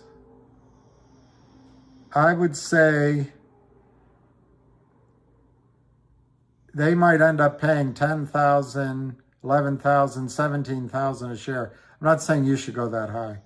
But if you want to go really high, that 2,584 number is very close to what Roller Pigeons got. I would say, though, a high number that you might get is 4,181 or even 6,765. It's almost pick whatever you want. They have to buy the shares. And the one thing is, as the other people sell lower, they can afford to pay the higher prices. It's a lot like if any of you live in a city, when they go to build a skyscraper. It happened over here in Arlington. They buy up all the houses quietly, under different LLCs, different names, and they get 80% of it pretty cheaply. But then the last ones they pay a lot for because they want the whole block. And it happened over here. One elderly woman and her son just held out. And finally, the developer said, you know what, we'll build around them. And that's what they did. They built the whole complex around the one house. So you can overplay your hand. You can overplay your hand. But I think you'll have a chance to put out a high number. I would go in the thousands. But let your gut tell you in the morning. Don't listen to me. Go for a high number. I think you can put a high number out once. They'll call you back, and they may take it, or they may say that they've come back with a different number. And maybe at that time, you just take it. I don't know. You don't want to be the last one at the party, because probably you'll end up with whatever the lawyers work out 6 months from now, and they're going to take 40% of it, and it's 6 months from now or a year from now, and it's probably, lawyers have no imagination, none, zip. They'll look at the $3 and they'll think if they got you 12, it'll be good. So I personally would start out high. I don't know what I'll do. I might start out high and then just negotiate. I think it's extremely valuable going into the oil company, though. So I don't mind playing chicken. I can,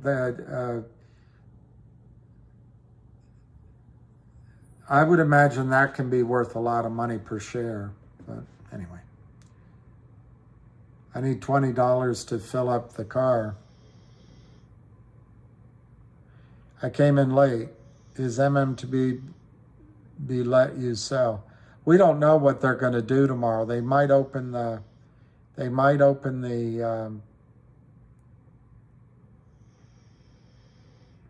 Chema, all is bull ass. You guys work for them and getting pay. I don't know if that's directed at me, Chema. I don't know. Maybe everything I'm saying is BS. You have to determine that.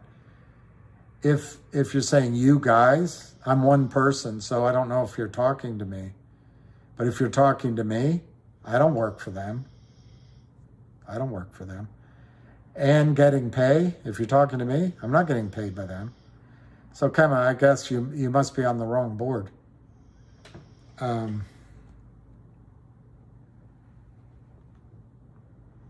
Do they have to buy every share? John said they have to reconcile everything. My guess is they'll reach a point, they want to settle with you. There's no question. I'm telling you, it's hard for you to get it, but once this goes to compliance, once this goes to operations, they just want to buy it in, and they'll take a massive error in the error account, charge it to the broker, charge it to the client as much as they can, but they just want to end it. They just want to finish it, and they don't want to carry this into next year. So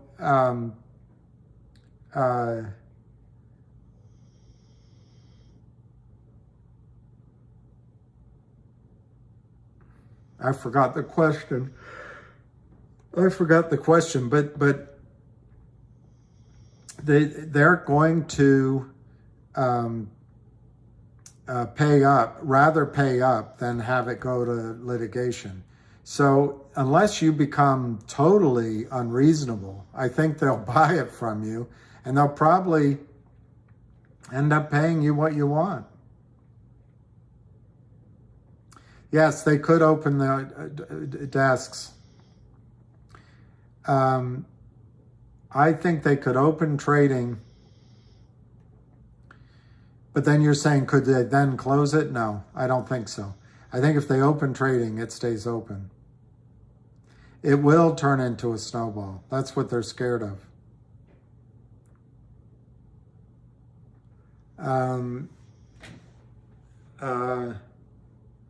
Look,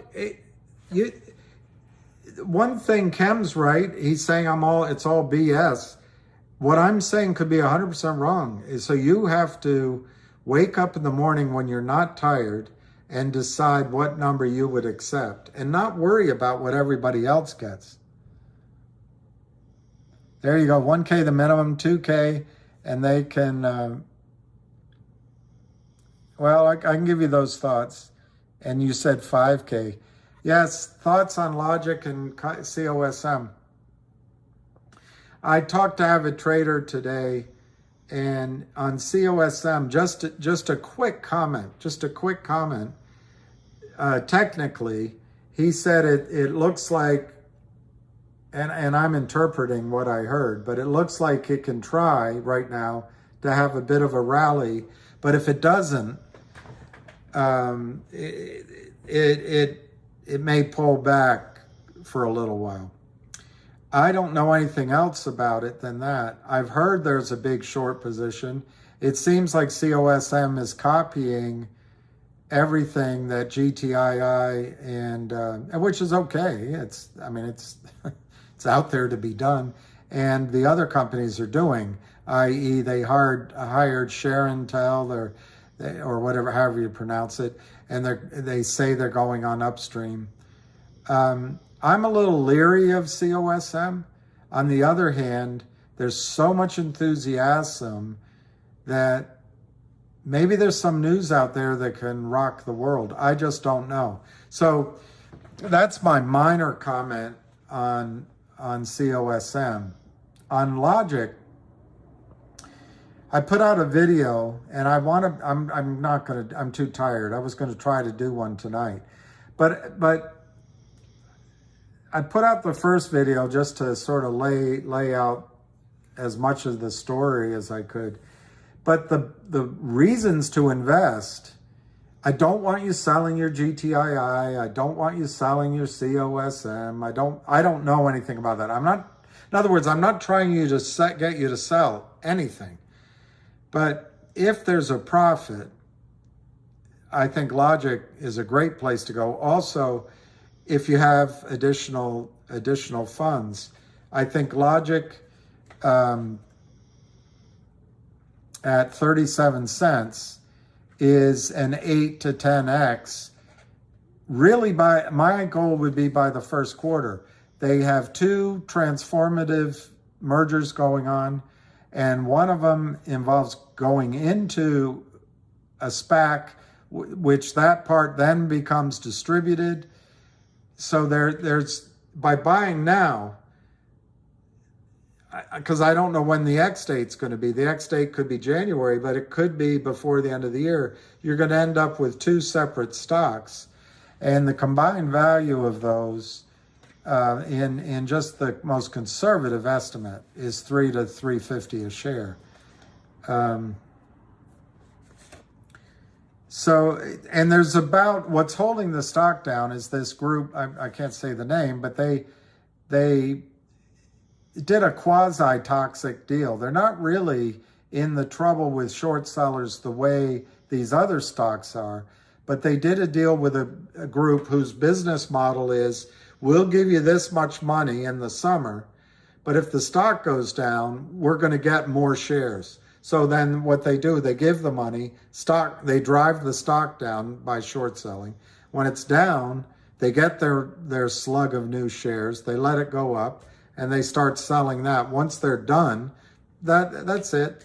They've made their profit, and they go on to, it's more like they're sharing the hair off the sheep rather than slaughtering it. And there's only about 2 million shares left in that overhang.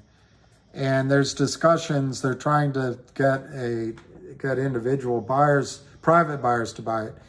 But I think in the open market that could be gone at some point. And the chart looks good on Logic.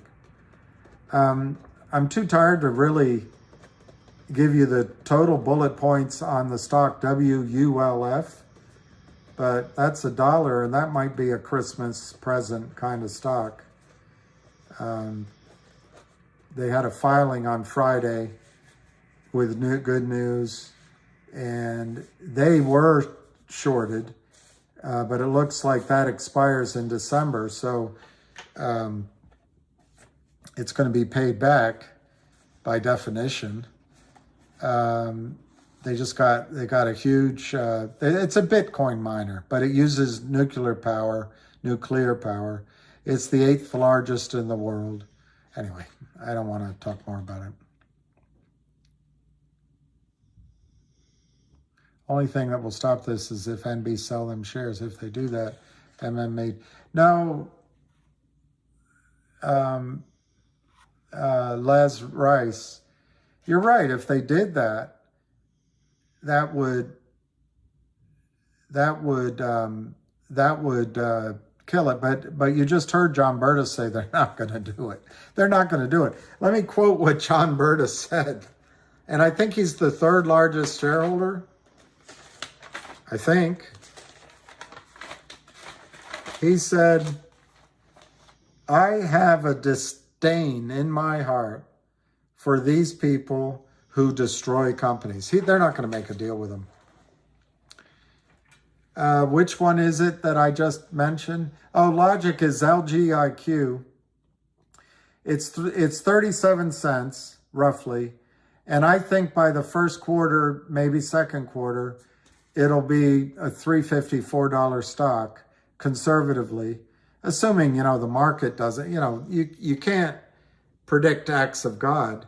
But it's more of just a chance to invest in a normal stock. Yes, there was some pressure and there's a little bit of an overhang of stock, and it's subject to the same games these guys do, but it's not. And I met with the CEO up just to ask these questions. It's not, because I was a shareholder a long time ago, and I have shares in Go Logic because of the spinoff. So anyway, it's not this kind of stock that's, I'm trying to think of one. All these ones they kill. It's much more like the ones we're in. They're fighting back. They're not going to ever do a toxic note again, ever. And they've been at it for over 7.5 years. So they've learned, they've got battle scars. But the revenue of Logic next year, the turnover, is projected at $100 million. The market cap of the stock is $17 million. Comparable stocks in the space. They're they're like Trade Desk, if you've ever followed Trade Desk.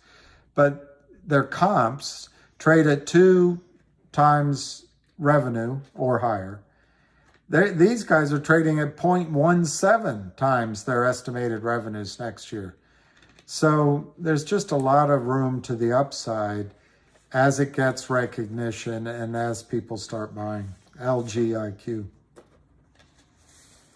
Is 500? Yes, I think 500 is reasonable. But we're all playing a game of chicken. We're going for the big number. And I'm telling you guys, when in your life has a setup been here for this?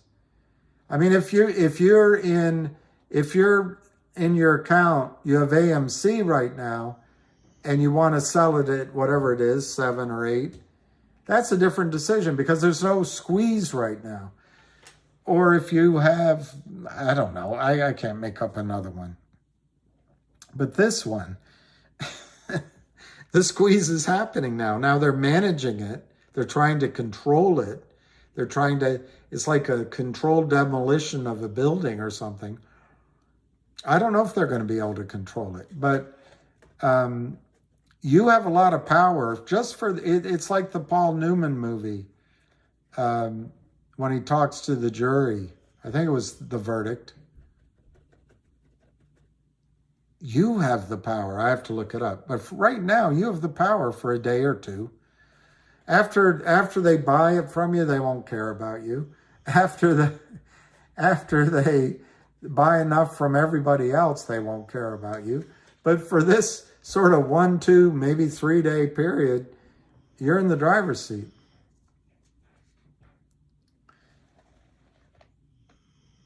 What's the possibility of them just filling your cell order without any? No, they can't do that. That's a securities law violation. And you could go to court and you'd win. You would go to arbitration and you would win. It would be called an unsolicited trade. You'd get your money back in multiples and no, they're not going to do that.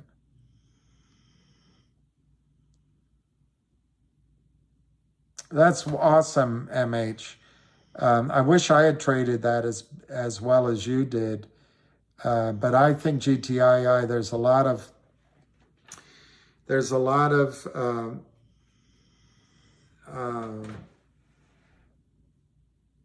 good news coming, I think. And I think the games going on in GTII show that some big player is trying to manage GTII as well. That's my opinion, and I've talked to a couple people about what they're seeing. But time will tell. Time will tell. And remember, Nicholas, we got played. Y'all got played. Nicholas? It's too soon to tell.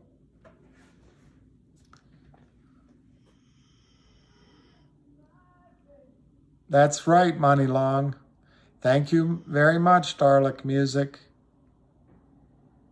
FINRA operates the largest operation in the United States. Well, that rule, unsolicited trading, unauthorized trading. I used the wrong word. Unauthorized trading in a client's account, that's really bad news for a broker or a brokerage firm. It's any arbitration panel, if they see unauthorized trades, they are sunk. And if you get a good attorney, you'll make multiples and multiples of the money you expected to make. How so? What do you mean, money law? I don't know what you're asking me. How so? How will deals formally be made with MMTLP? The way John just described it is the Death Star, DTCC, will tell the brokerage firms, it's your problem, it's your oversight, you take care of it. So then it comes down to the risk mitigation and the compliance and the operations in each brokerage firm. Right now, if you haven't received a phone call over the weekend in the so-called gray market, it may continue Monday, Tuesday, Wednesday, because they need to get the number of shares down to match 165 million. They will call you. If they don't have your phone number. Maybe they'll text you or email you, but they're going to try to notify you. They don't have an obligation to notify you. They have an obligation to notify you this corporate action is coming, but they don't have an obligation to try to buy your shares, but they want to right now. And that's if the markets don't open. That's how it'll be negotiated. It'll be a phone call from your broker to you for the time being. If the markets open tomorrow, the negotiation will be buy and sell in the open market. Now, if there's no delays and it comes Wednesday and there's too many shares still unmatched, there's no delay, it'll just go into the new company, and the new company will say, hey, we don't have these many shares. And there'll be lawyers all over, and the lawyers will sue, and they'll sue the brokerage firms. They'll sue all the money. And as time goes by, as the Oro Grande is proven up and may be sold, the settlement will probably match whatever Oro Grande's worth per share at the time the settlement is reached. And you'll get it if you're one of the unlucky ones. Now, the lawyer's fees will probably all come out of it, but it'll still be a nice payday, I think.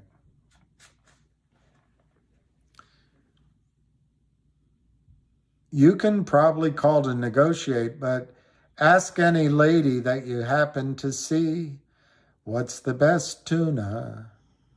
Chicken of the sea. Ask any woman out there if they're trying to play hard to get. As soon as they call the guy, their power's gone, at least temporarily. When you call, your power's gone. But if you want to take control of it, call him. Call him. I don't know much about AMC and GME, but I believe both are manipulated. And I think I hope I'm wrong, but if Wall Street topples, AMC and GME might run. But I think the first run in both of those stocks was it. And I think since then, they've been managing it from low to high, getting new buyers, and they sell it back down. I think both stocks are so manipulated that they will never squeeze again. Yeah, DC, I think 1K is a great place to start. 1K. I think GTII is going to have another run. Let me put it that way. Yes, exactly. They have, I forgot, I didn't see the name. It's exactly like,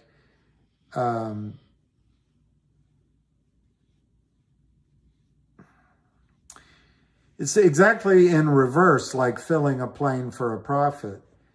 They want to fill the cheap seats just because that covers the cost. In this case, they get the cheap buy-ins because that reduces, let me see how I can explain it. If one brokerage firm, let's say it's Merrill Lynch, decides that they sit down and they figure, well, if this went in the open market, this might cost us $10 billion, or I'm making it up. So we don't want it to go to the open market. We call FINRA, we tell FINRA, keep the markets closed. And we're one of the biggest donors to FINRA, so they listen to us. Well, now, I'm making this number up, but now Merrill has as their top number 10 million in their head, 10 billion. Well, the more, and they have X number of shares. I'm not going to go through, I'm too tired to go through the arithmetic, create a story. But they have X number of shares to cover. The more they cover down low, the more they can offer the holdouts, and they can pay high numbers, whether it's at the end or in the middle. They can pay these high numbers because when they average all the costs together, it's not going to be as much as that 10 billion. And so, anyway. Yeah, we're going. I got to get off, though, because I bet it's the same people. I was getting, yes, hedge fund killers. I would happen to agree with that. It's going to be a sideways or slightly up. Maybe it'll go up and then trade sideways, but it's without big news and new buying just to blow it out of the water. It's going to be a little bit of sideways movement. I agree. I'll try to tomorrow show charts or whatever, but for now I'm going to call SEC69FUN. MUN, yeah, there's FUD. MULN. I actually read about, I'm going to not say anything about MULN because I think I'd just be making it up. I mean, I know some, but I think I'd be predicting something just to predict it. And I don't have a good feeling one way or the other. I have nothing to say. Yeah, I'm going to get some sleep because it's 10:16. Philip, yeah. All right, David Lee.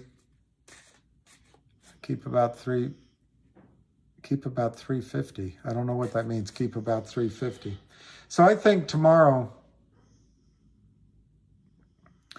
I think tomorrow you'll know early if the market opens. So if the market opens, just leave your GTCs as they are. But if the market doesn't open, you're probably going to get phone calls from your broker. Maybe in the morning before you start the day while you're fresh, just take, you know, you own 1,000 shares and you want to, I don't know, you want to buy your mother and father a, 2-month cruise and it's going to cost $45,000, $30,000. I don't know what they cost.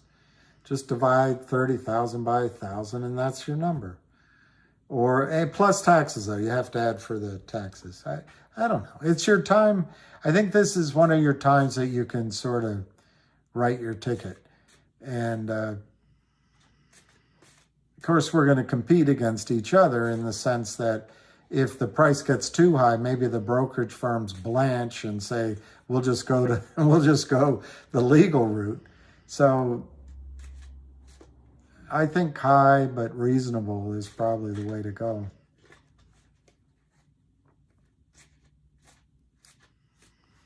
You're welcome. Yeah, everyone says MMAT will also rock it. On the other hand, we'll see. 1K a share. That's the number I'm hearing the most. In fact, maybe I'll do a poll. But Roller Pigeon's number, I think, was around 2,800. Now, she's not saying wait till you get that number. She's saying that's the high. And when I give those high numbers I gave before, that's just to give you confidence that as you put high numbers in, it'll spike right through them. I'm not saying wait for those massively high. Well, the good thing is you won't have to put in a GTC order. Yes, Volkswagen, you won't have to put a GTC order in tomorrow. You can just put a day order in. High but reasonable in what? In MMTLP. I don't know what's reasonable. I'm not thinking. I have my GTCs in, and what I might do in the morning is get up and see what they averaged out at and use that number. Because if I was ready to take that before, I'll be ready to take it now. But I think it's going to go higher than $1,000.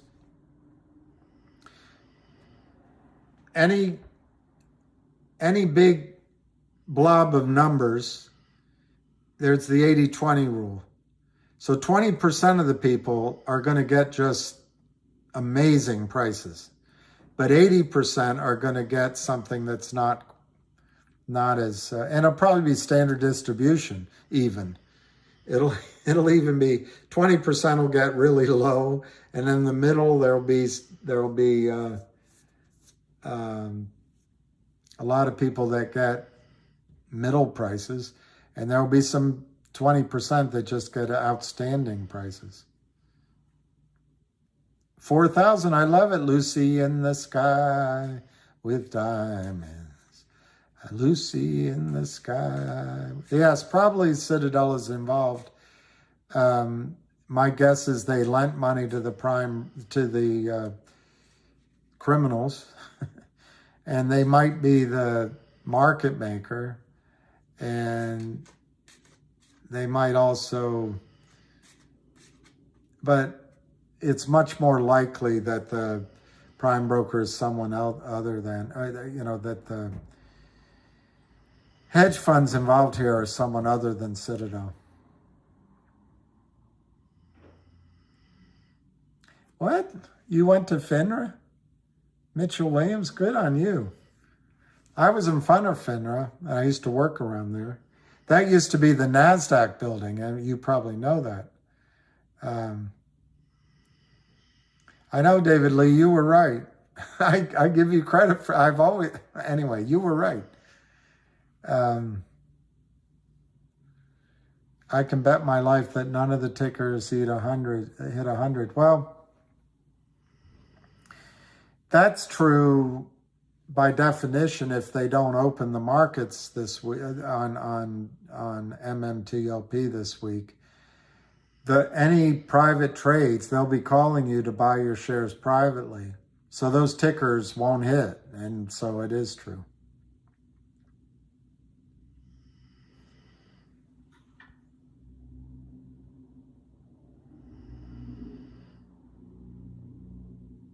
Carisdale Capital. Carisdale. Well, hedge fund killer was right last week. He was correct last week. He might be correct. He might be correct this week, but maybe they don't. Maybe they don't go above 100. Maybe you're right, but I think I did the arithmetic earlier. If they don't go above 100, I'd rather take my chances on the private company, or it's 50-50 as far as I'm concerned. All right, good night. Poor Henry.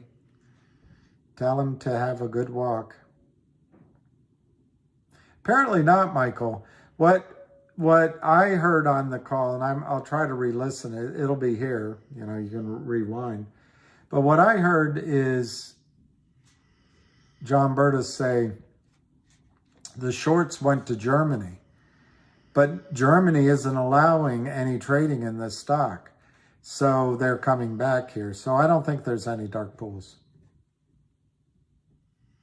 Well, HKD went, yeah, 2x the float. My thoughts on AMC, I follow that guy, George Donahue, and I do try to read it as I can, but I think the big players in AMC are just going to constantly manipulate it. So when it's down, retail buys it and it runs back up and then they sell it back down and they're making profits. I just think it's kind of a hopeless situation. Now, on the other hand, if everyone, this guy on Twitter, if they are indeed arresting a lot of naked short sellers soon, and if this comes to light, maybe there is a run on it.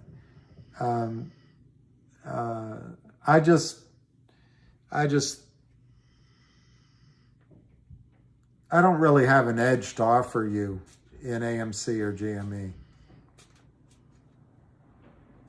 Direct registering does expose it, absolutely. But then once you do it, you're out of the system. The way they have the system right now, it used to be I could go down to Merrill Lynch with my certificate, get the guy to check my ID, my signature, and they put the, what was that stamp called? It was called the, God, my brain's not working. But anyway, they put the stamp on the certificate and you could sell it that day. It's called the, I can't think of the name right now, but it's a seal and you could sell it that day. Now, if you have paper certificate, it can take you 2 months to get it back into the system and it costs you dearly. So once you get it transferred out, you're not going to participate in any squeeze.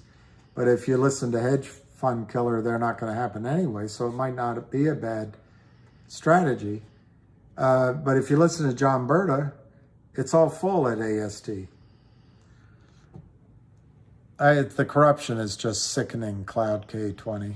Good night, good night.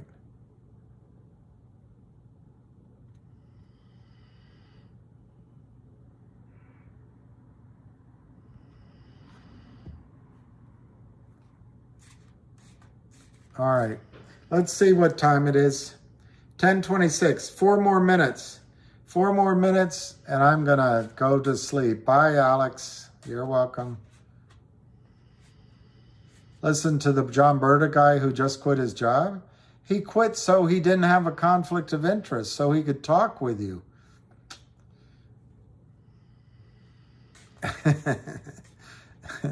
Hedge fund killer being hedge fund killer.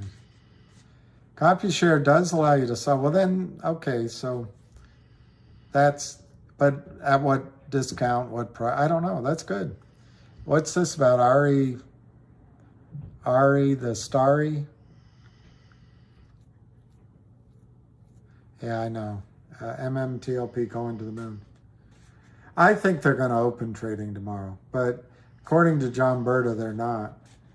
But if I were a lot of brokerage firms, I would just be giving so much pressure on FINRA. Open it up so I can clean up my books. Yeah, it takes 2 or 3 days to... I'm suspicious of COSM.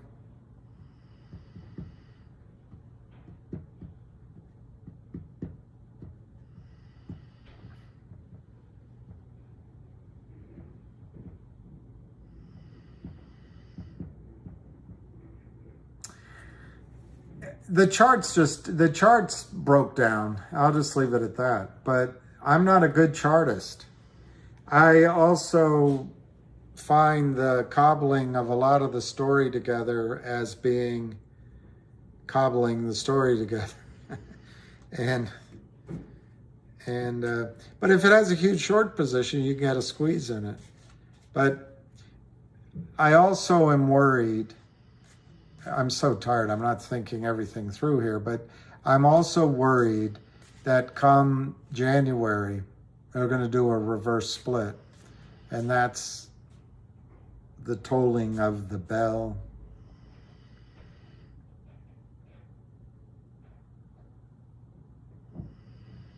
Well, that's true about that. We're not, look up Trader TV on YouTube. Okay. I'm good with GTII. I just don't think, you know, as I said the other day, it had a heart attack. It's not going to get up out of bed. That was nice. It is a long way. It's, how many? It's probably a couple of miles. But I walk. I enjoy it. Sorry, but it was very good. It was excellent. Excellent. Well, there you go. Chance to drop to 7, then rip. Can't hold pressure. Yeah, a lot. Well, that's the thing. As it gets lower, people are going to buy. Cosmo is doing the same things, and that's why I admit I don't know enough about it.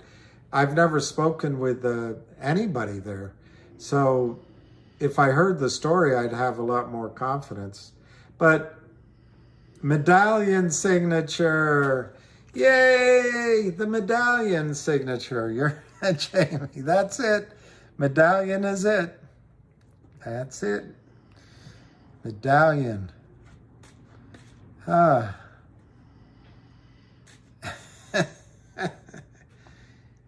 that you said it, it's so obvious, but that's it. Thank you very much. Medallion. All right, it's 10:30. Unless you have something, I'm going to hang up. All right, you guys. So let's see what happens tomorrow.